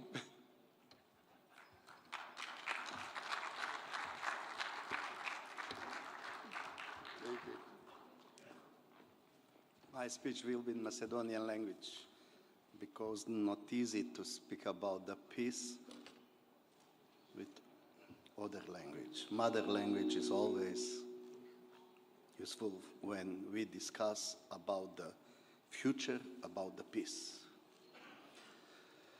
Vaše ekscelenции, почитуван председателя Гюл, почитуван доктор Акан Сувер, уште еднаш морам да искажам сочувство за сите човечки жртви во природната катастрофа, катастрофалниот земјотрес што ги погоди Турција и Сирија. Овие природни катастрофи не подсетуваат колку е вреден човечкиот живот. Дека највредно нешто е токму човечкиот живот. Во такви катастрофи се подсетуваме колку ни е неопходна хуманоста и солидарноста. Ние тоа во Македонија го осетивме по катастрофалниот земјотрес што го погоди Скопје во 1963 година, кога Скопје стана град на солидарноста. И затоа чувствуваме потреба секој пат да повикуваме да бидеме солидарни. Но овие природни катастрофи не подсетуваат дека жртви има и во војна. Многу по-брутални и свирепи убиства и загуби на човечки живот. Затоа, како што пишува и во сите свети книги, има време кога се гради, има време кога се руши. Има време кога се војува, но има и време кога треба мир. Ова е време кога треба мир. Изминатата година се изнаслушавме се за војната во Украина. Сите аспекти на војната, за улогата на Русија, на Украина, на другите земји. Но конечно сега е време да зборуваме за крајот на војната и како што кажаа претходните соговорници, да зборуваме за мир. Но како да се постигне мир? Секој генерал и воен аналитичар ќе ви каже дека има 4 сценарија да заврши секоја војна. Никоја војна не трае вечно, кога тогаш завршува. Првото сценарио е да победи едната страна. Второто сценарио е да победи втората страна. Третото сценарио е после долги преговори да се постигне примирје и да се постигне мировен договор. И четврто сценарио е да се замрзне конфликтот. Затоа сега е време за реална проценка како ќе заврши ова војна. Затоа што од погрешните проценки имаме многу повеќе постконфликтни ситуации отколку пред војните. Знаеме дека многу замрзнати конфликти до ден денес не се одмрзнати. Многу фрустрации од победа на една страна предизвикала нова војна од на другата страна. Многу мировни договори не се почитувале. И затоа неопходна е проценката како ќе заврши ова војна. Има една мудрост која вели дека погрешна проценка е како погрешен автобус. Кога ќе се качете на погрешен автобус, сите станици ви се погрешни. Но да се зборува за мир, треба да се подсетиме на тие што го промовирале мирот. Еден од тие великани е Мустафа Кемал Ататурк, кој бил сведок на распадот на една империја, на окупирање на територијата и желба на освојувачи да грабат од таа територија на модерна Турција, да ја окупираат, да ја распарчат.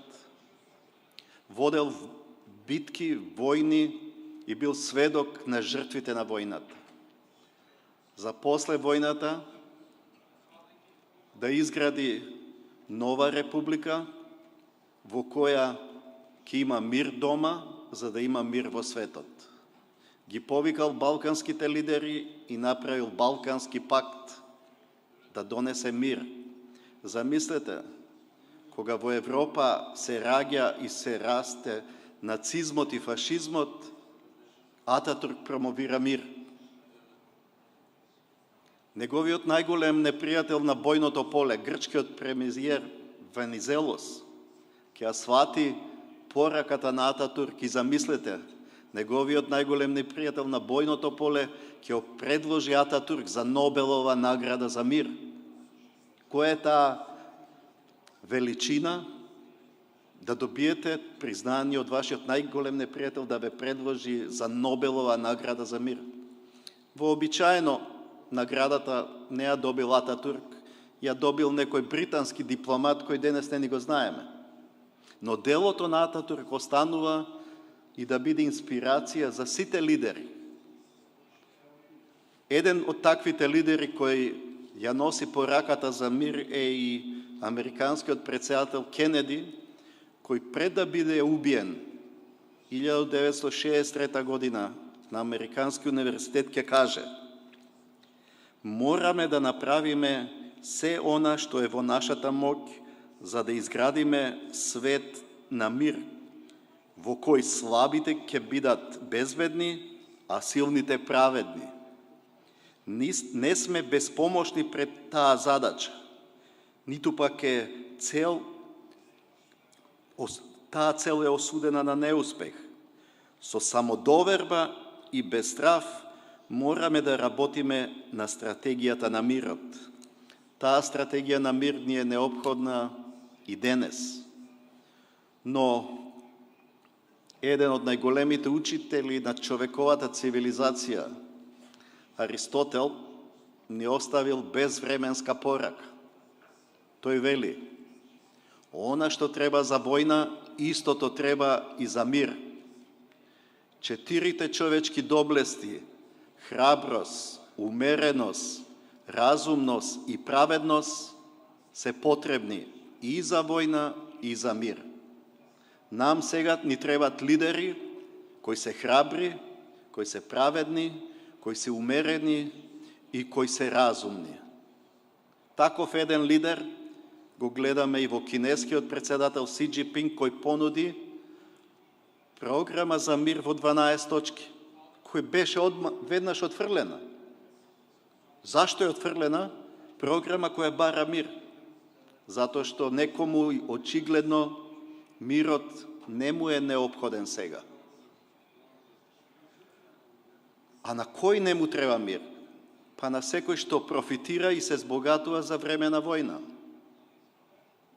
На нив не им треба мир. Им треба да се продава нивното оружје, да се продават нивните изуми. Замислете сега, ова е прва војна во која се користи вештачка интелигенција, софистицирани оружја, се користи се што е ново и креација и иновација на човековиот ум. Очигледно на некој му одговара војната да трае. Но еден ден ова мора да заврши, затоа што војната отвори многу прашања кои мислевме дека се заборавени. Многу прашања за кои допрва треба да бараме одговор. Војната повторно ја актуализира една мисла на италијанскиот филозоф Антонио Грамши, кој за време на двете светски војни, меѓу двете светски војни е во затвор и ги пише неговите затворски белешки. И во нив вели: сега е време кога старото умира, а новото не се раѓа. Тоа е време на морбидни симптоми. Или некој ќе каже, тоа е време на монструми. Тоа ни се случува денес. Еден стар свет умира, а новиот не може да се роди. И затоа Универзитетот Кембридж беше шокиран кога направи истражување пред неколку месеци во 137 земји. Испитани се 6,5 милиарди луѓе. Од тие 6,5 милиарди луѓе, 2/3 од човештвото не се согласува со санкциите што ги воведуваат западните земји. Глобалниот југ се спротиставува на она што го прави Западот. Западот е шокиран кога нема поддршка од 2/3 од човештвото. Тоа укажува дека се менува парадигмата, се менува погледот на свет. Стануваат толку драматични промени, што можеме деновиве да ги гледаме. Кина успее со својата дипломатија да воспоставување на дипломатските односи меѓу Иран и Саудиска Арабија. Замислете, нешто што беше неможно.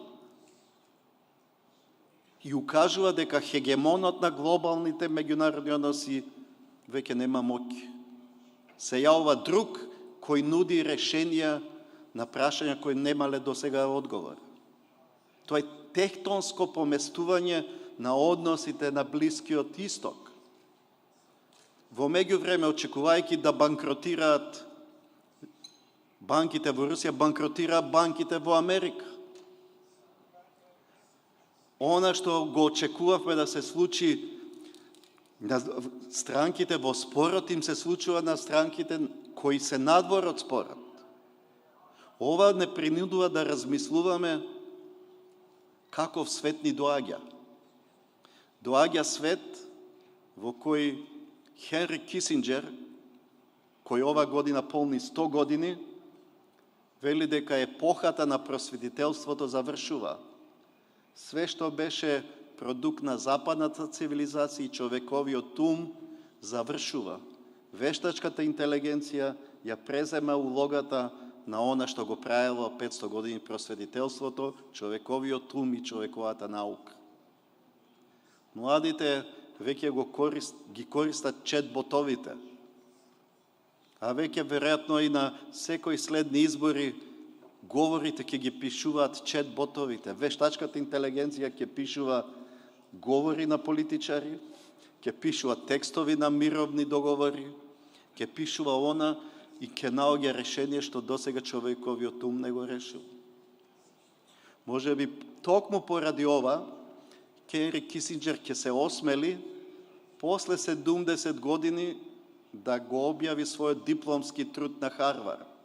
70 години го чувал трудот во фиока, затоа што во него се повикува на некои неомилени филозофи и историчари на почеток на 20 век. Се повикува на Тојнби, се повикува на Шпенглер и на Кант.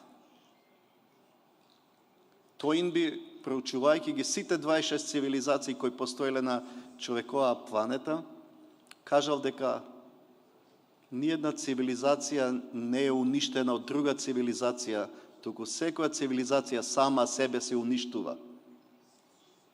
А Шпенглер кажува дека она што се случува во природата, се случува и во човековиот живот. Повикувајќи се на арапскиот филозоф Ибн Калдун, вели се што се раѓа, се развива, расте, за на крајот да умре, за повторно да се роди, пак да расте, пак да се развива, пак. И уште 1915-16 Шпенглер вели дека ќе дојде до голема војна во Европа и таа дојде. Кажуваше дека Западот ја губи својата моќ затоа што влегува во фаза на старење.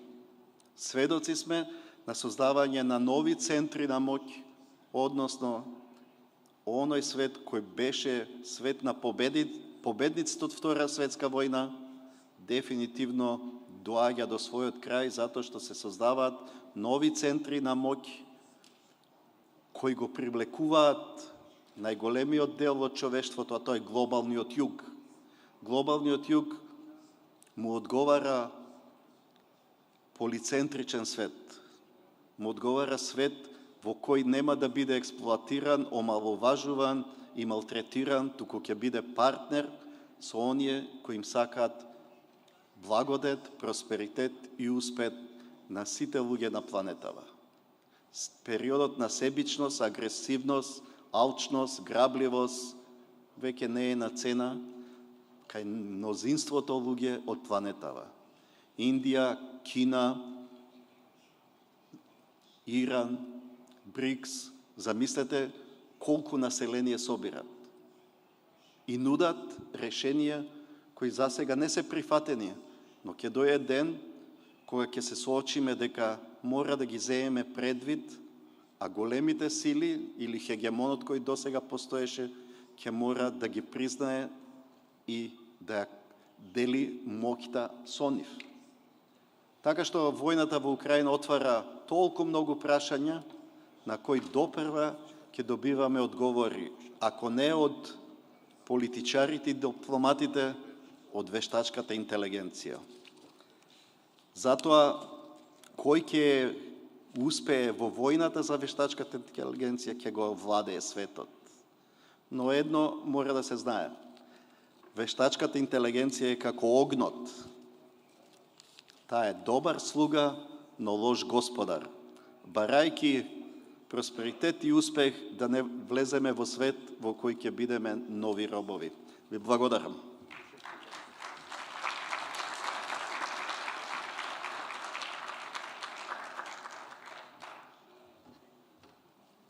Değerli George Ivanov Beyefendi'ye teşekkür ediyoruz. Güzel konuşmasından dolayı. Şimdi Afrika'ya uzanıyoruz. Tunus'un önceki Cumhurbaşkanı Sayın Monsef Marzouki. Son Excellence Marzouki.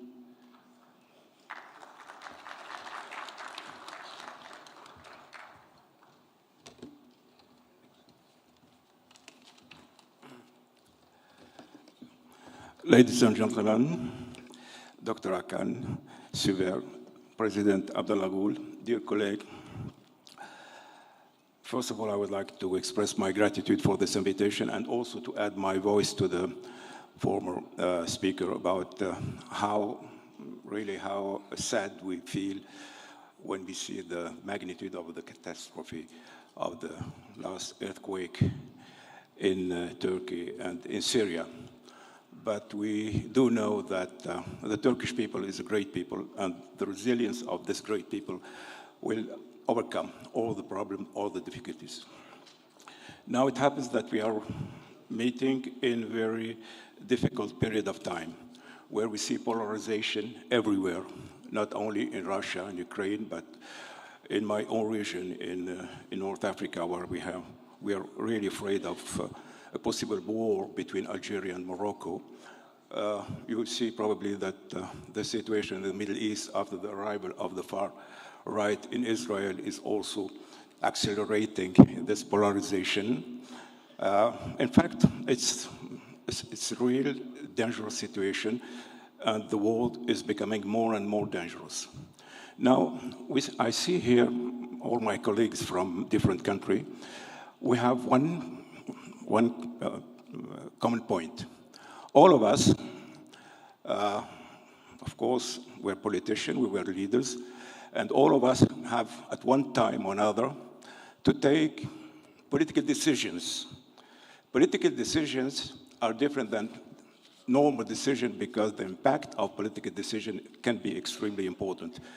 By your choice as a leader, you can impact the lives, human suffering of millions of people. This is why political decisions are extremely important to comprehend, to analyze, and to understand. When you have to judge political decisions, you don't have to judge them from the moral point of view or accept the reason given by the people who have done this, who have chosen this political decisions, only by their impact. Or when you see the impact of the decision of Vladimir Putin last February, you see that this impact has been a real catastrophe. The impact on the Ukrainian people, 5 million people left their country. The country is totally destroyed. But not only on the impact of this decision, this political decision on the Ukrainian, but also on the Russian people. Don't forget that there is 1 million Russians who fled the country. And then you have also the impact of this political decision on a country like ours. People forget that for Tunisia, Lebanon, Egypt, we're relying on the Ukrainian wheat. So I'm not going to say that in Tunisia we're going to starve, but we have difficult economic situation because of this war. So the impact of the decision of Mr. Putin was extremely catastrophic on Russia, on Ukraine, on us, on the world. This is why this decision has to be condemned very clearly and without any kind of hesitation. But this being said, we have to go further. And here I want to be very clear. I am not going to relativize or to set the Ukrainian and Russian back to back, etc. This is not my opinion at all. I am very clear. We have to condemn this, the invasion of Ukraine. But really, of course, the decision of Putin was a very bad decision because of its impact, etc., etc. But what about the decision of NATO's policy of encircling and maybe humiliating Russia? It was also bad policy. I think it was also bad policy. I'm not talking about Iraq and so forth. I'm just talking about the decision of, broadening the NATO's, and the Russian felt that they are encircled, that they are humiliated, etc. So we have also to tackle this bad decision. The political decisions are not bad from one side, but also they can be also bad decision from the other side. And of course, we all know here that the reason of war is a complex set of reasons. But from my own experience and from, I think, history, probably miscalculation is probably one of the most important reasons for war, miscalculation. And I'm absolutely sure that miscalculation was the main reason of this war. Mr. Putin has miscalculated the consequences of the war. He thought that in 3 days, he would change the government in Kiev, etc. Miscalculation. Behind miscalculation, you have misinformation. But behind misinformation, we have this state of mind called here polarization. Polarization is a state of mind when, as a politician, you think that the other part is despising you, this group is not interested in your security, in your legitimate rights, that he's a threat, etc., etc. So when both parties are in this state of mind, then it's the beginning of war. It's the first step to war. And here I would like to remind you of this very famous phrase. I think everybody here knows this phrase, this sentences by von Clausewitz. Von Clausewitz, the strategist who said that the war is the continuation of politics by other means. Everybody has learned this sentences. For me, it's probably the most stupid sentences I've heard about the relationship of wars and politics. Because politics, the main reason of politics is to prevent war. This is the main reason of politics. And when you have war, it means the failure of politics. So war cannot be a mean. It's the failure of politics. And if you want to stop a war, there is no other mean than politics. And politics means talk to the other, discuss with him, try to find a common ground, accept that he can be also right in some point, etc., etc. Discussion. So if we want this terrible war to stop, and once again, this war is not only a danger in the region, but it's also a danger for the whole world, for my country, for my population, impoverished by this war. There is no other way than, once again, to come back to politics, to come back to talk, to come back to discussion. And here, I add totally my voice to the President Meshik and to all my colleagues talking about the necessity of coming back to politics, stopping war, coming back to politics. And here, it happened that we are here in Turkey. And I do believe that probably Turkey is I wouldn't say the only country that can do something more than just, watching and protesting. I know that Turkey has done a lot, but I think because Turkey has a good relationship with both, with Ukraine and with Russia, because Turkey is a highly respected country, etc., because it's a regional power. I think Turkey can play an important role in promoting peace, and we do hope that all of us, even if, of course, we cannot do something very important, but if we can do some pressure at any level possible, then. But we have to push the Ukrainian and the Russian to talk and to discuss, because I also totally agree with President Ivanov, who said that probably no one would prevail. I cannot imagine that Russia would would win the war against Ukraine. I don't believe that Ukraine would win the war against Russia. And I don't think that a new frozen conflict like we have in the Middle East can lead somewhere. So the only way is to go back to the discussion, to go back to the, to come back to politics. This is my hope. My hope as a human rights activist, as a Tunisian suffering from this war, maybe less than the Ukrainian and the Russian, but I think all of us are suffering with this war, and all of us have huge interest in stopping this war. Let me remind you of this sentences of Pope Francois. Pope Francois last week said that we are not going into the, to the third war. We are in the third war. This is what he said. I hope this is not a statement, but it's only a warning. But this warning must be taken seriously. Must be taken seriously because once again, miscalculation. It can come at any time, and miscalculation, misunderstanding, this mental state of fear, hatred, etc., can lead to a catastrophe. This is why, once again, all of us should do whatever they can, to stop this, this sliding to the third war. Thank you for your attention.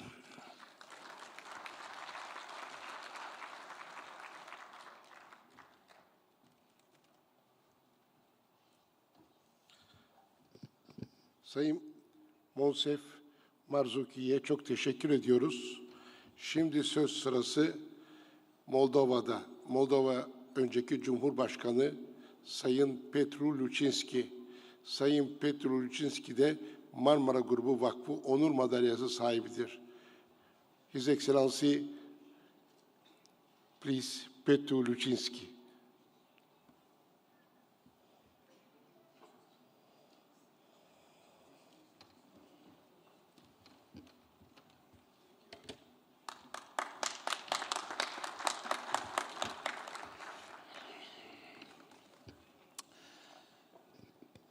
De la bun început, vreau să menționez că atmosfera de la Istanbul este deosebită, binevoitoare și caldă. Echipa lui Hakan Sover creează condiții pentru comunicare sinceră, multilaterală și cointeresată. Această atmosferă diferă de multe alte forumuri la care particip. Mulțumiri și succese în continuare.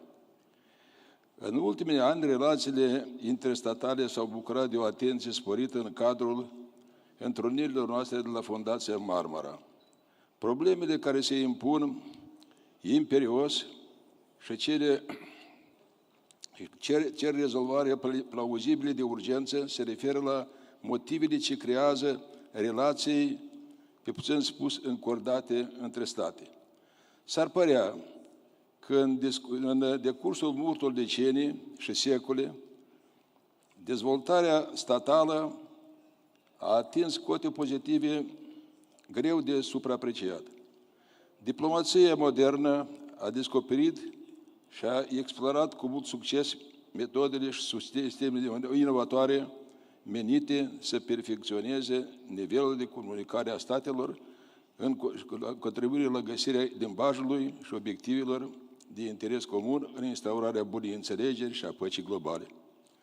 Din păcate, suntem nevoiți să constatăm că deseori dreptul internațional este tratat în mod diferit, fapt ce provoacă disensiuni interstatale greu de imaginat, care spre mare regret uneori neglijează orice erori diplomatice și transformă în conflicte armate cu zeci și sute de mii de oameni. Cine ar fi crezut că în secolul 21, când părea că dispare general definitiv chiar și retorica războiului rece, se va ajunge la un război fierbinte între două state vecine, Rusia și Ucraina. Aceste evenimente se află în atenția permanentă a comunității internaționale. Scopul prezenței alocuțiuni este ca să reflectăm împreună asupra unui subiect de importanță primordială, subiect care se referă indirect și la regretabilul război ruso-ucrainean. Este cunoscut faptul că în relațiile interstatale lumea modernă mizează pe drepturi internaționale. Misiunea de a motoriza și a constata în ce măsură sunt respectate îi aparține Organizației Națiunilor Unite.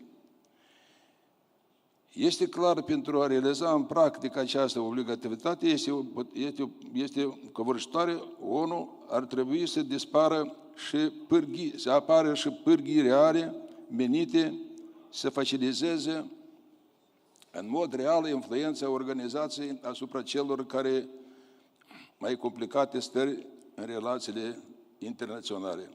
Există oare aceste pârghii de care există, care sunt ele și care sunt eficace? Pot fi un rol instrumentariu participator și suport real în unele înțelegeri echitabile, capabile să obțină acceptul tuturor părților cointeresate, în consecință să interzică și să stabileze pace socială pe termen lung. Când facem trimitere la un suport real, ne gândim, după cum e și firesc, la un suport juridic, fără de care orice semnătură de un act internațional își pierde valabilitatea chiar în momentul aplicării. În cazul nostru, acest suport este Carta Organizației Națiunilor Unite, adoptată la 26 iunie 1945. Carta stipulează două principii de bază. Unul este intitulat Integritatea teritorială și relevă respectul față de integritatea teritorială a țării și neadmiterea acțiunilor agresive în cazul litigiilor și problemelor care se ivesc. În al doilea principiu este dreptul poporului și națiunilor de autodeterminare. Practica a demonstrat că de cele mai multe cazuri aceste două principii se autoexclud. Intră în contradicții greu sau chiar de imposibil de soluționat. Haideți să vorbim pe șleau. Suntem la o conferință colegială și e cazul să încercăm nu e cazul să încercăm a camufla adevărul arhicunoscute și arhiștiute. Cine de fapt își permite să neglijeze sau să trateze dreptul internațional după bunul său plac? Cu siguranță nu astfel de țări ca Moldova mea, cu o populație de câteva milioane și cu un contingent militar de aproape 7.000 de oameni. Astfel de libere interpretări își pot permite cu exclusivitate doar marile puteri. Spre exemplu, când Cecenia a încercat să pună în practică principiul de autodeterminării, Rusia a constatat prin evocarea principiului integrității teritoriale. Fapt notoriu, litera juridică a dreptului internațional acordă dreptul ambelor părți au dreptate. În rezultat, derularea unul din cele mai sângeroase conflicte armate de a doua jumătate a secolului 20 în Cecenia, când a fost. În cazul Crimeei, Rusia acceptă principiul său de autodeterminare. Organizează un referendum, se aprobă în regim de urgență rezultatele, dar în același timp uită să consulte opiniile statului ucrainean, care a fost și rămâne proprietarul de drept a teritoriului său. Situația cu zona Transnistriei din Republica Moldova e și mai confuză. Cine are dreptul la autodeterminare? Conform Cartei ONU, poporul și națiunile. Determinativul popor înțelege și o bază etnică. Care e acest popor? În Transnistria conlocuiesc reprezentanții a trei popoare, moldoveni, ucraineni și ruși, fiecare având formațiunile lor statale în alte țări. Dar liderii separatiști pretind că există popor transnistrian și nu populația acestei regiuni.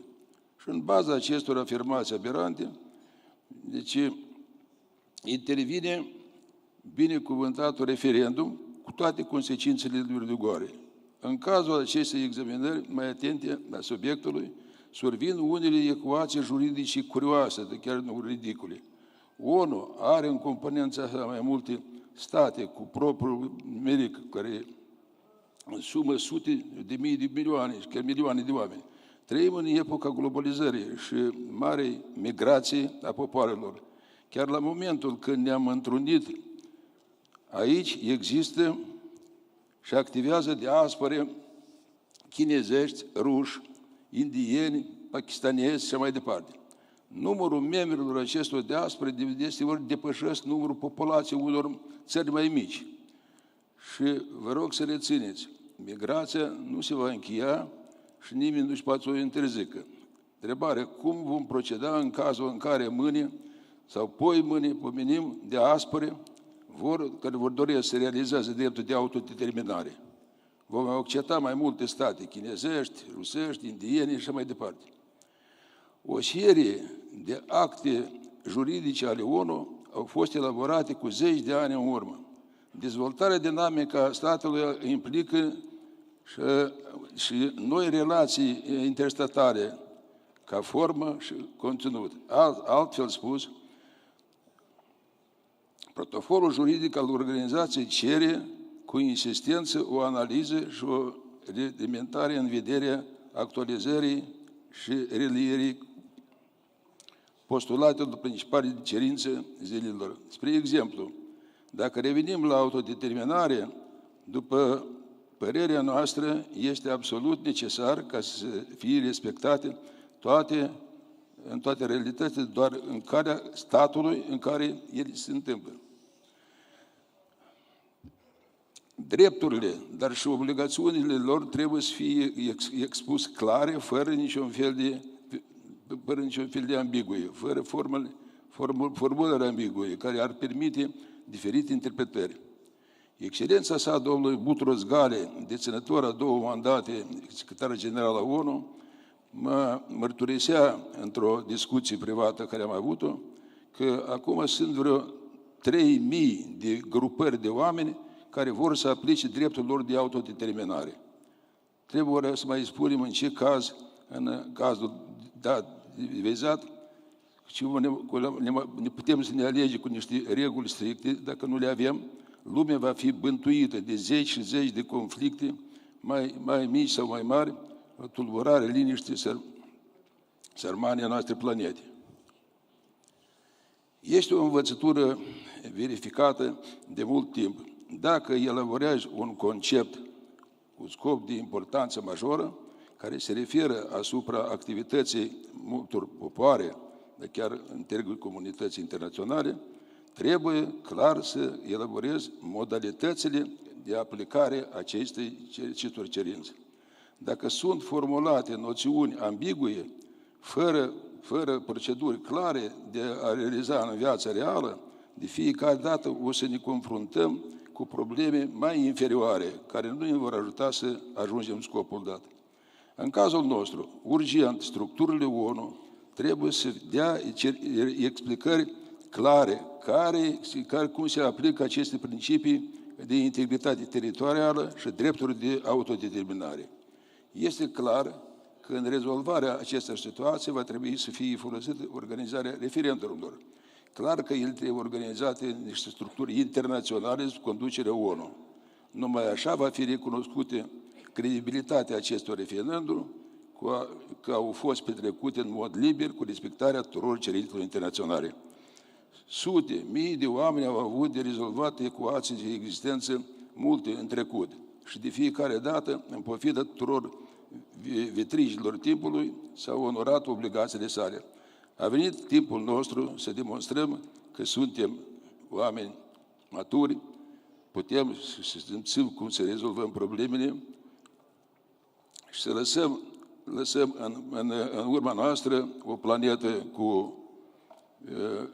Va trebui să muncim pentru asta, cu dăruire, să căutăm și să descoperim tot ce e mai bun și mai preț ca să lăsăm planeta noastră într-o stare de prosperitate. Mulțumesc!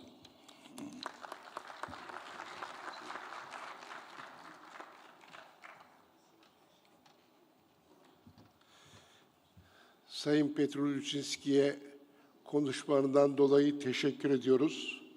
Şimdi Orta Avrupa'ya geliyoruz.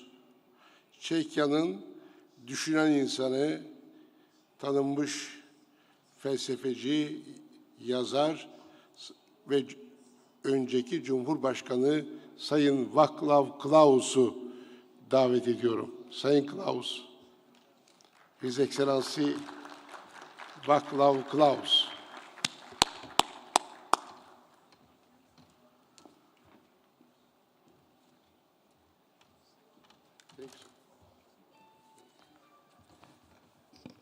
Dear Mr. Dr. Suver, dear President Gil, distinguished colleagues, ladies and gentlemen, many thanks for the invitation. Many thanks for organizing this already traditional annual forum, even as the country is mourning the tragic losses it has suffered and continues to suffer in the consequence of this year's huge earthquake. We feel your grief, we can assure you, but we know that our condolences can't be much helpful. The nature demonstrated its enormous strengths once again. We, human beings, should be more modest and humble than we are. But at the same time, we shouldn't fall into the trap of the misplaced, the so-called precautionary principle, so discredited in the debate about the so-called global warming, which is a very doubtful instruction how to efficiently block human activity, as well as a false advocacy of doing nothing. Turkey has been enormously successful in the first 100 years of its existence, of its modern statehood, and I am convinced that this process will continue. The internal strengths of the country will, in spite of the earthquake, sooner or later reassert itself again. Those of us who have followed with great attention and sympathy the developments of your country for a long time are aware of its capabilities and of its potential. I believe the upcoming elections will prove it and will pave the way for your great potential to become reality. I like the motto. I'm afraid no one has mentioned this yet, Doctor. I like the motto of this year's forum, which says, end the distrust, build the cooperation. As someone who has in the last decades, with great sadness and a lot of anger, witnessed the creeping self-destruction of the West, I consider the lack of genuine cooperation in the world, the growing distrust, if not hostility, the return to the Cold War mentality and to the domination of superpowers as a big problem. We have come to Istanbul, I believe most of us, to make at least a small contribution to the fulfillment of this well sought out slogan. We should behave with maximum caution. We should know that it's not possible to jump into the future while forgetting our past, while emptying our present, and while expecting a positive future to come automatically. I believe the Turks are aware of that. In my post-presidential years, I actively participated in 3 gatherings of this forum. In 2015, I already had the feeling, and I quote from my 8-year-old speech here in this hall, that we became witnesses of a new variant of conflict between the East and the West.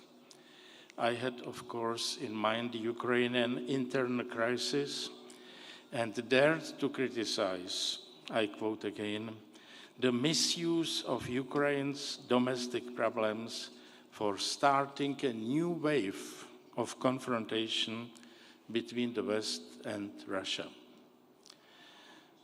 At the 2021 virtual forum, I tried to explicitly differentiate between COVID and COVIDism. I argued against the misuse of science and pseudoscience to produce a fundamental shift in our societies and in the world order, to create a new normal, a new state of affairs which redefines and restructures the traditional modes of human relations. I also used my speech to warn against abstract moralism, progressivist authoritarianism, and globalist vision of the world order. The aim of this new version of universalist ideology is to suppress our roots, our traditions, our cultures, and our religions. Last year, in 2022, when the Ukraine war broke out, I tried to turn attention to my strong belief that the solution will not come from the two fighting countries only, and that allowing the war to continue will be extremely risky and hazardous. It has proved to be risky and hazardous. With many lives lost, with huge destruction of infrastructure, all kinds of material assets. Let me return to the motto, end the distrust, build the cooperation. This great idea will not come about from itself. It asks for a new initiative in this respect. The politicians all over the world make strong statements, but do nothing to stop the war. Not accidentally. This destructive, totally unacceptable and unjustifiable war is a part of something much bigger. It's the part of a struggle for hegemony in today's world. In wars, there are always more variants than just total winning and losing. There are also negotiations, and there should be authentic search for compromise. If it is too early, and no one has the courage to propose one because it would bring huge political costs to him, there must be at least an effort to stop the fighting and reach a ceasefire. We should, all of us, feel responsible for making it easier for both fighting countries to stop the war. Turkey, as a dominant regional power, plays an important role in all this. This proud and ambitious country, not far from Ukraine, just across the Black Sea, should come up with an innovative ideas. Let's not leave such an initiative in the hands of the superpowers only. They have their own motives, interests, and preferences, which may not necessarily be compatible with ours. Let me conclude by wishing your country another successful 100 years. Thank you for your attention. Thank you.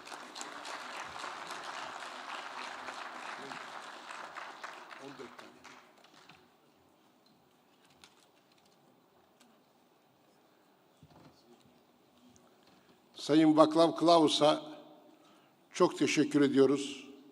Kapsayıcı konuşmalarından dolayı. Thank you very much, His Excellency Václav Klaus, for your kind speech. Thank you.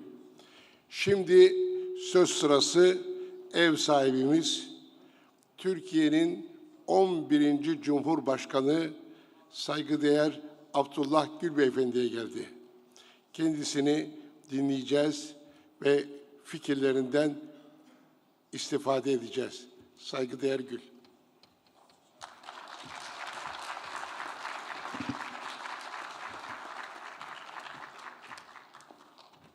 Çok teşekkür ediyorum.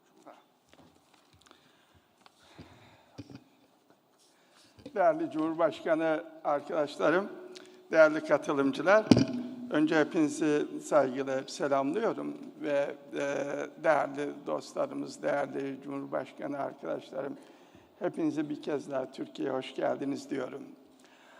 Ayrıca Marmara Vakfı'nı, Hakan Bey'i tebrik ediyorum. Ama tebrikten önce teşekkür de ediyorum.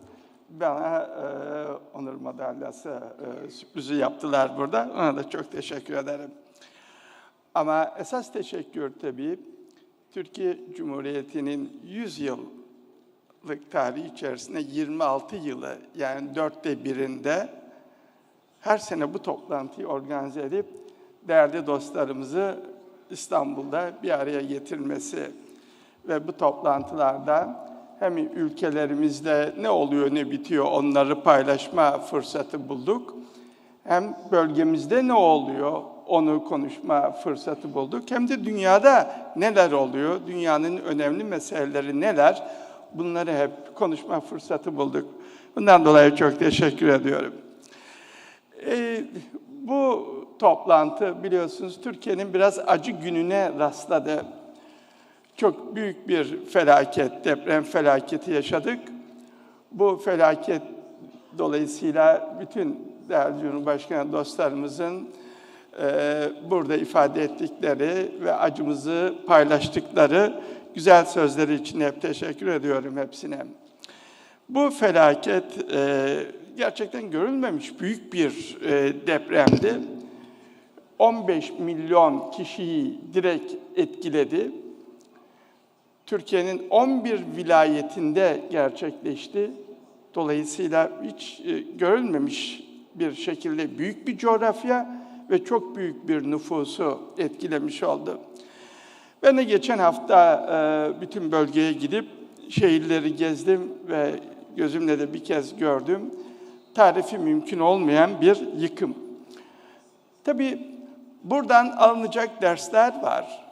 Yani depremler, felaketler sadece Türkiye'de değil, birçok ülkede oluyor. Veya felaket sadece deprem de değil. Balkan ülkelerinde sık gördüğümüz sel felaketleri oluyor. Çok sel felaketleri. Öyle zor durumlar oldu ki hepimiz yine hep yardımlaştığımız günler oldu. Hep hatırlayacaksınız. Veya yangın felaketleri oluyor. Hepimiz görüyoruz. Dolayısıyla bunlara karşı ülkelerimizi çok daha hazırlıklı yapmak mecburiyetini bir kez daha biz görmüş olduk. Hazırlık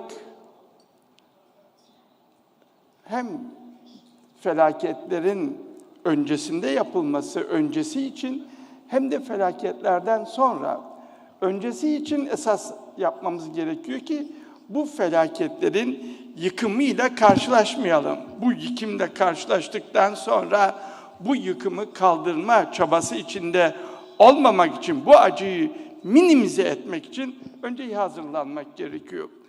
Bunun için de tabii şehirlerimizi düzgün yerlere yapmaktan, binalarımızı iyi yapmaya kadar birçok şartlar gerekir.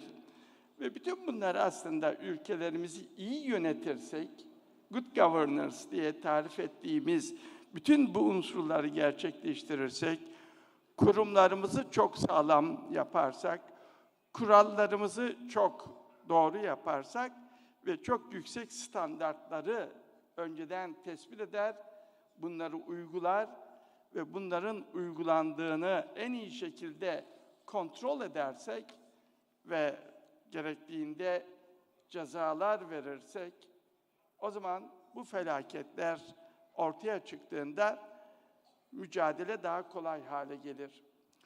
Bir de tabii nihayette tabii afetleri önleyemiyoruz. Oluyor. Olduktan sonra da bunlara süratli bir şekilde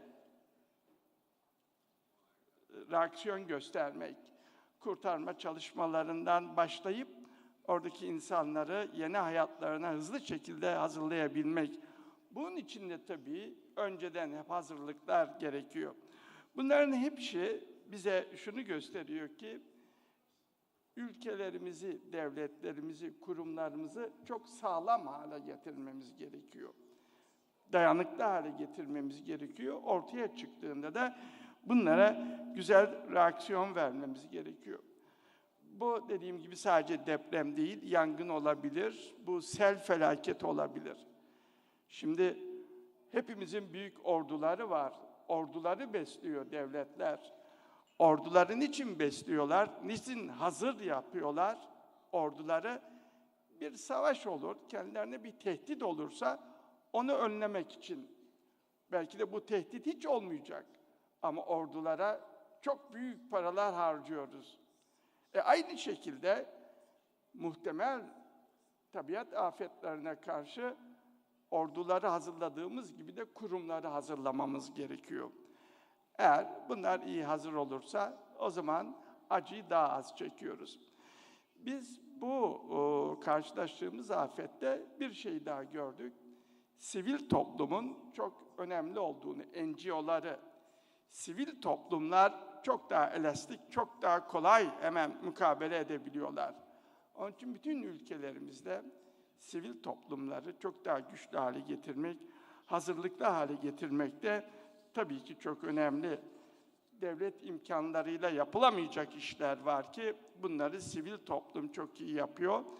Türk halkı da bu deprem sırasında inanılmaz bir şekilde dayanışma ve inanılmaz bir şekilde büyük afet bölgelerine koşarak herkes elinden geleni yaptı. Burada dayanışma kelimesi gerçekten önemli. En acı, en zayıf, en zor durumunuzda dostlarınızın sizin yardımınıza gelmesi hiçbir zaman unutulamaz.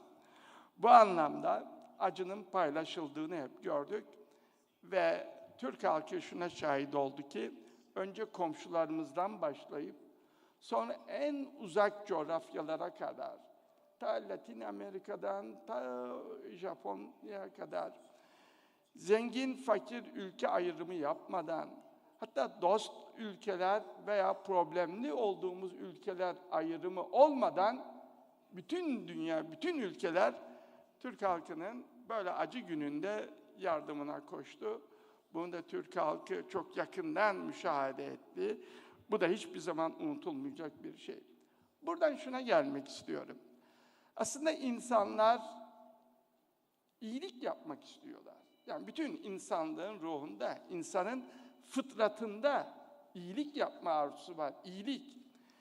Eğer biz diğer konularda da, siyasi konularda da eğer iyiliği öne çıkartabilir, pozitif ajandalarda birleşirsek, o zaman savaşlardan da, kavgalardan da uzak olabiliriz ve bunları varsa da barış yoluyla çözebiliriz. Dolayısıyla hepimiz biliyoruz ki pozitif ajandalarda birleştiğimizde hepimiz çok daha işlerin kolay bir şekilde halledildiğini görürüz. Bunun için tabii liderlere, siyasi önderlere esas görev onlara düşüyor. Çünkü bu yolu çizmek siyasi liderlerin, ülkeyi yönetenlerin görevleri olmuş oluyor. Eğer konuşma tarzından davranış şekline kadar böyle bir barışçı bir yöntem olursa bu aynı zamanda eğitim olmuş oluyor ve halkları da bu şekilde eğitmiş oluyoruz. Buradan şuna gelmek istiyorum. Yaşadığımız Ukrayna-Rusya savaşı, ne yazık ki Birleşmiş Milletler Güvenlik Konseyi'nin daimi temsilcisi olan Rusya, Birleşmiş Milletler Chartı'nın bütün maddelerini uygulamakla ilgili en sorumlu ülke olmasına rağmen Ukrayna'nın toprak bütünlüğünü ve siyasi yapısını hedef almış oldu. Bu tabii çok acı bir şey. Yani dünya barışını sağlamakta P5 ülkelerinin tabii ki sorumluluğu daha çok. Ama onlardan birisi böyle bir savaşı bütün bu Birleşmiş Milletler ilkelerini çiğneyerek başlatmış olması baştan en acı olan ve en üzülünecek yer bu. Buradaki Cumhurbaşkanı dostlarımın büyük bir kısmı tarihleri gereği gerek Sovyet döneminden olsun, gerek daha sonra olsun Rusya ile çok yakın temas içerisinde oldukları için Rusya'nın davranış şeklini çok daha iyi bilirsiniz. Onun için anlattığınız buradaki güzel şeyler ve fikirlerinizden hepimiz faydalandık. Ama şu bir gerçek ki bugünkü çağda böyle bir savaşı herkesin seyrediyor olması çok acı gerçekten. Bu kadar ölüm, bu kadar yıkım, bu kadar pervasızca her yeri yok etmek, bu insanlık adına çok utanç verici bir şey. Bu aynı zamanda dünyayı yeni bir moda da sokmuş oldu. Bu saldırganlık öyle oldu ki birçok ülkeyi tekrar ordular kurmaya sevk etti. NATO içerisinde bazı ülkelerin gayri safi milli hasılarının %2'sini savunmaya harcamaları yönünde ikna edilemezken bu savaş, Rusya bunu adeta provoke etti. Almanya başta olmak üzere Almanya gibi bir ülke deklare etti. Rusya'yı bu kadar angaje etmeyi kendisinin temel dış politikası gören bir ülke savunma harcamalarını %2'nin de üstüne çıkartmayı, yeni ordular kurmayı bunları deklare etti. Bu karara vardı. Sadece Almanya değil ki Japonya aynı şekilde. Onlar da doğuda büyük ordular kurmayı tekrar savunmaya çok büyük paralar harcama kararını aldılar. Yani bundan 10-20 sene sonraki yıllar hemen gelip geçiyor işte. Bizler son 20 senenin, 25 senenin en aktif siyasetçileriyiz dünyada. 20 sene, 30 sene sonra Almanya'nın, Japonya'nın eski o Dünya Harbi öncesi güçlü ordularına kavuşması, bütün bunlar büyük para tabii, çok büyük para. Buradan şuna da gelmek istiyorum. Şimdi bu savaş sadece iki ülke arasında veya bu bölgede komşularını ilgilendirmedi. Global herkes ilgilendirdi. Enerji fiyatları kimi daha çok zengin oldu bundan, kimi daha çok zora girdi. Gıda meseleleri çok büyük problemler yaşattı. Bu ara hepinizin de takip ettiğinden eminim. Türkiye Birleşmiş Milletler'le gıda koridorunu çalıştırma konusunda çok büyük doğrusu fedakarlıklar, başarılar ve katkılar sağladı hükümetimiz bu konuda. Ama bu fiyatlar hiçbir zaman indirmedi.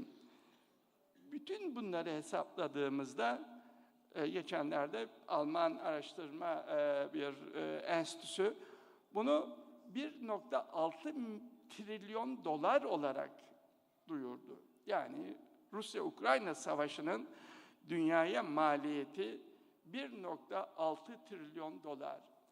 Şimdi 1,6 trilyon dolar sağlığa, eğitime, başka şeylere harcanırsa ne olurdu diye düşündüğümüzde yine acı acı tabii üzülmemiz gerekiyor. Burada hemen değerli katılımcılara Birleşmiş Milletler'in 2030 kalkınma hedeflerini hatırlatmak isterim. Hepimiz bu çalışmalarda bulunduk. 2030 yılı geldiğini 2000 yılında yapıldı bunlar. Yeni milenyum programı diye de bilinir. 2030 yılında açlık artık dünyada kalmayacak. Yani Afrika'da, başka yerlerde açım diyen insan kalmayacak. Hedef. Fakirlik yok edilecek dünyada. En azından insanlar geçinebilir hale gelecekler. Hedefler bunlar. Sağlık konusunda herkes, en fakir ülkelerde de, Afrika'da, başka yerde de sağlık konusunda herkes daha iyi olacak, sağlık imkanlarına kavuşacak. Eğitim konusunda çok daha iyi eğitim her yerde olacak. Bütün çocuklar eğitime ulaşabilecekler. İklim konusunda tehlike o zaman görüldüğü için iklim konusunda çok önemli adımlar atılacak. Bu biliyorsunuz başka maddelerde var ama en önemlileri olarak bunları ele aldığımızda 1,6 trilyon dolar bunlara harcanmadı ki. Eğer bu paralar bu önemli hedeflere harcanmış olsa insanlar da daha mutlu olacak, daha mesut olacaklar. Dolayısıyla dünya için, herkes için çok üzücü bir durum var. İnsanlık için çok üzücü durum var. Onun için bir an önce bu savaşı durdurmak için herkes elinden geleni yapması lazım. Kim hangi inisiyatifi alıyorsa onu desteklemek gerekir ve zararın neresinden dönülürse dönülsün, kar diye bir söz var. Bunu sağlamak gerekir. Bütün ülkeler, herkes eminim ki üstüne düşeni yapmaya çalışıyorlar. Bu yönde Türkiye'de hükümetimiz de elinden geleni yapıyor. Son olarak değerli dostlar şunu söylemek isterim. Zaten programda da var. Türkiye Cumhuriyeti'nin 100. yıl dönümü hatırlatıldı. Cumhuriyet'in 100. yıl dönümünü yaşayacağız bu sene. 100 yıl oluyor. Türkler bildiğiniz gibi ta kökümüz Orta Asya'ya dayanıyor. Asya. Sonra Selçuklu Osmanlı dönemleri ve 100 yıl önce de yeni bir devlet kurduk ve son Türk Devleti, Türkiye Cumhuriyeti Devleti.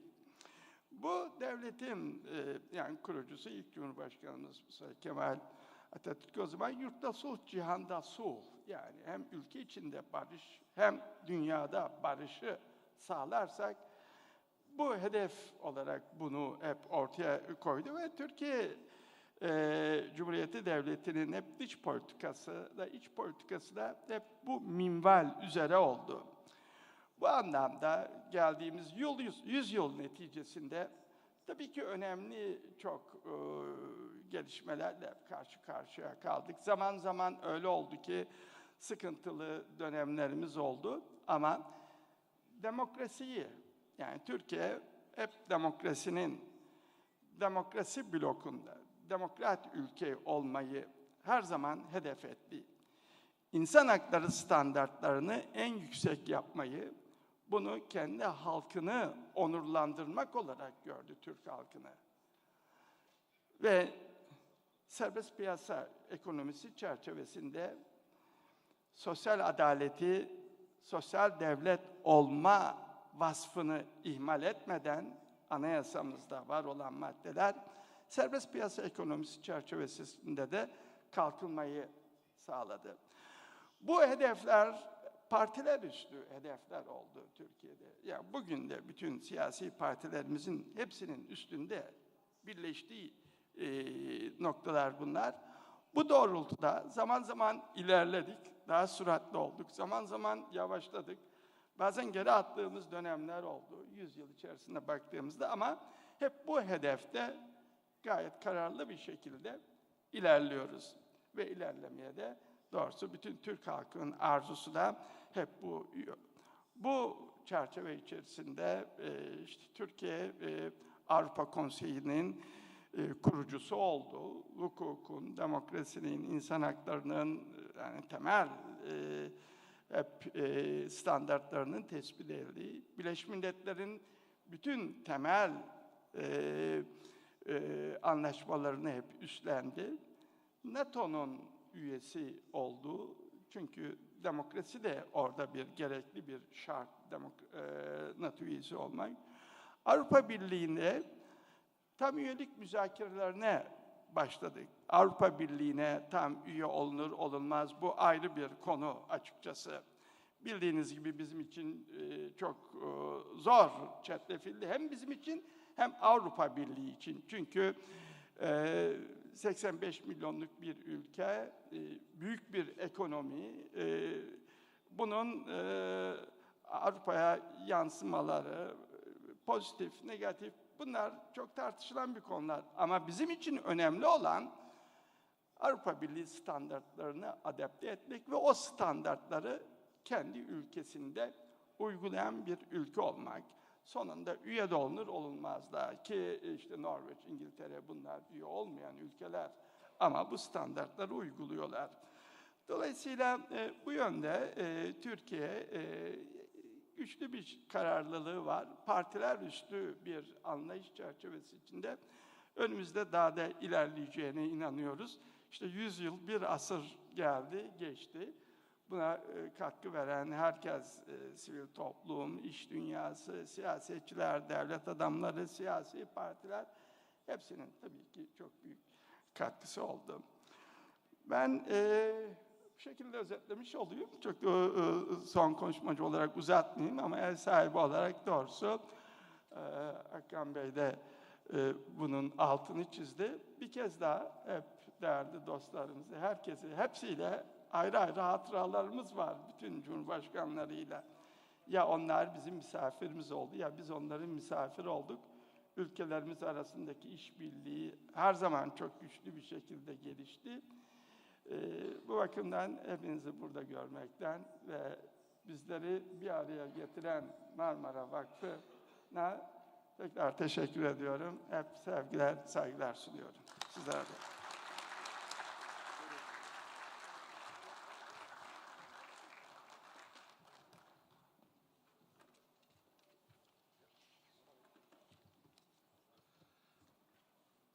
Öncelikle saygıdeğer Cumhurbaşkanımıza iltifatlarından dolayı teşekkürlerimizi arz ediyorum.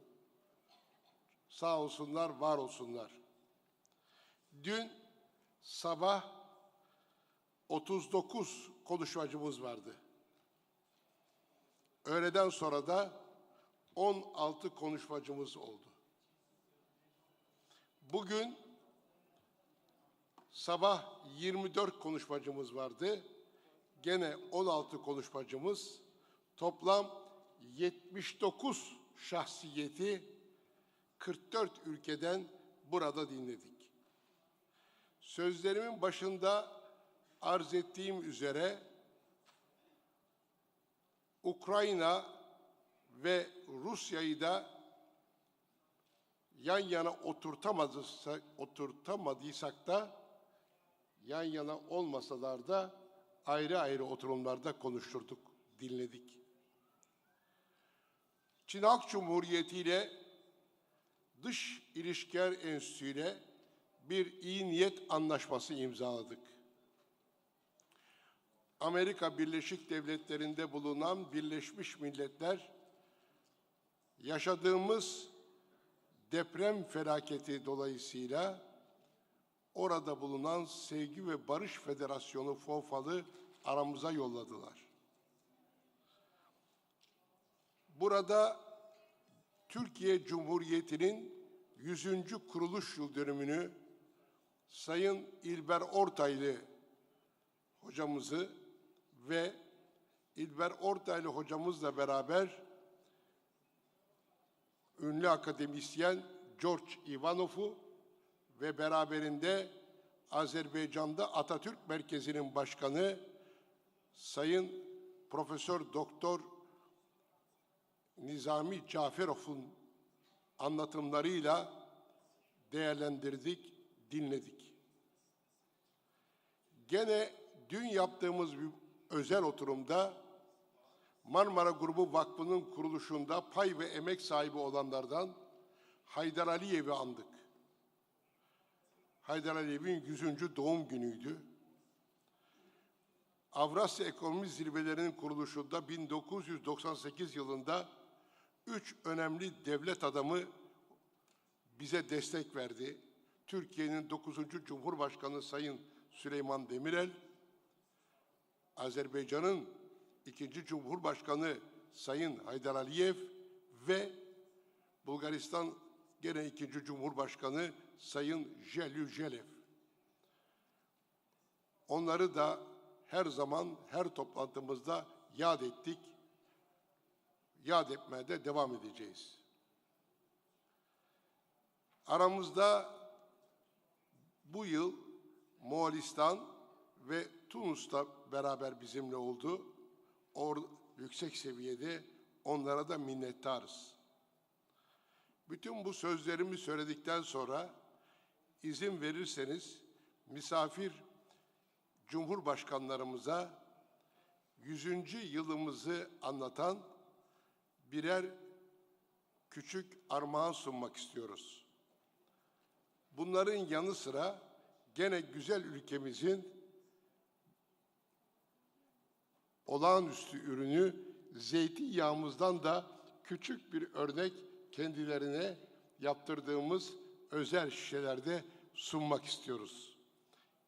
Ben arkadaşlarımı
Hocam dikkat edin burada.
Hasan.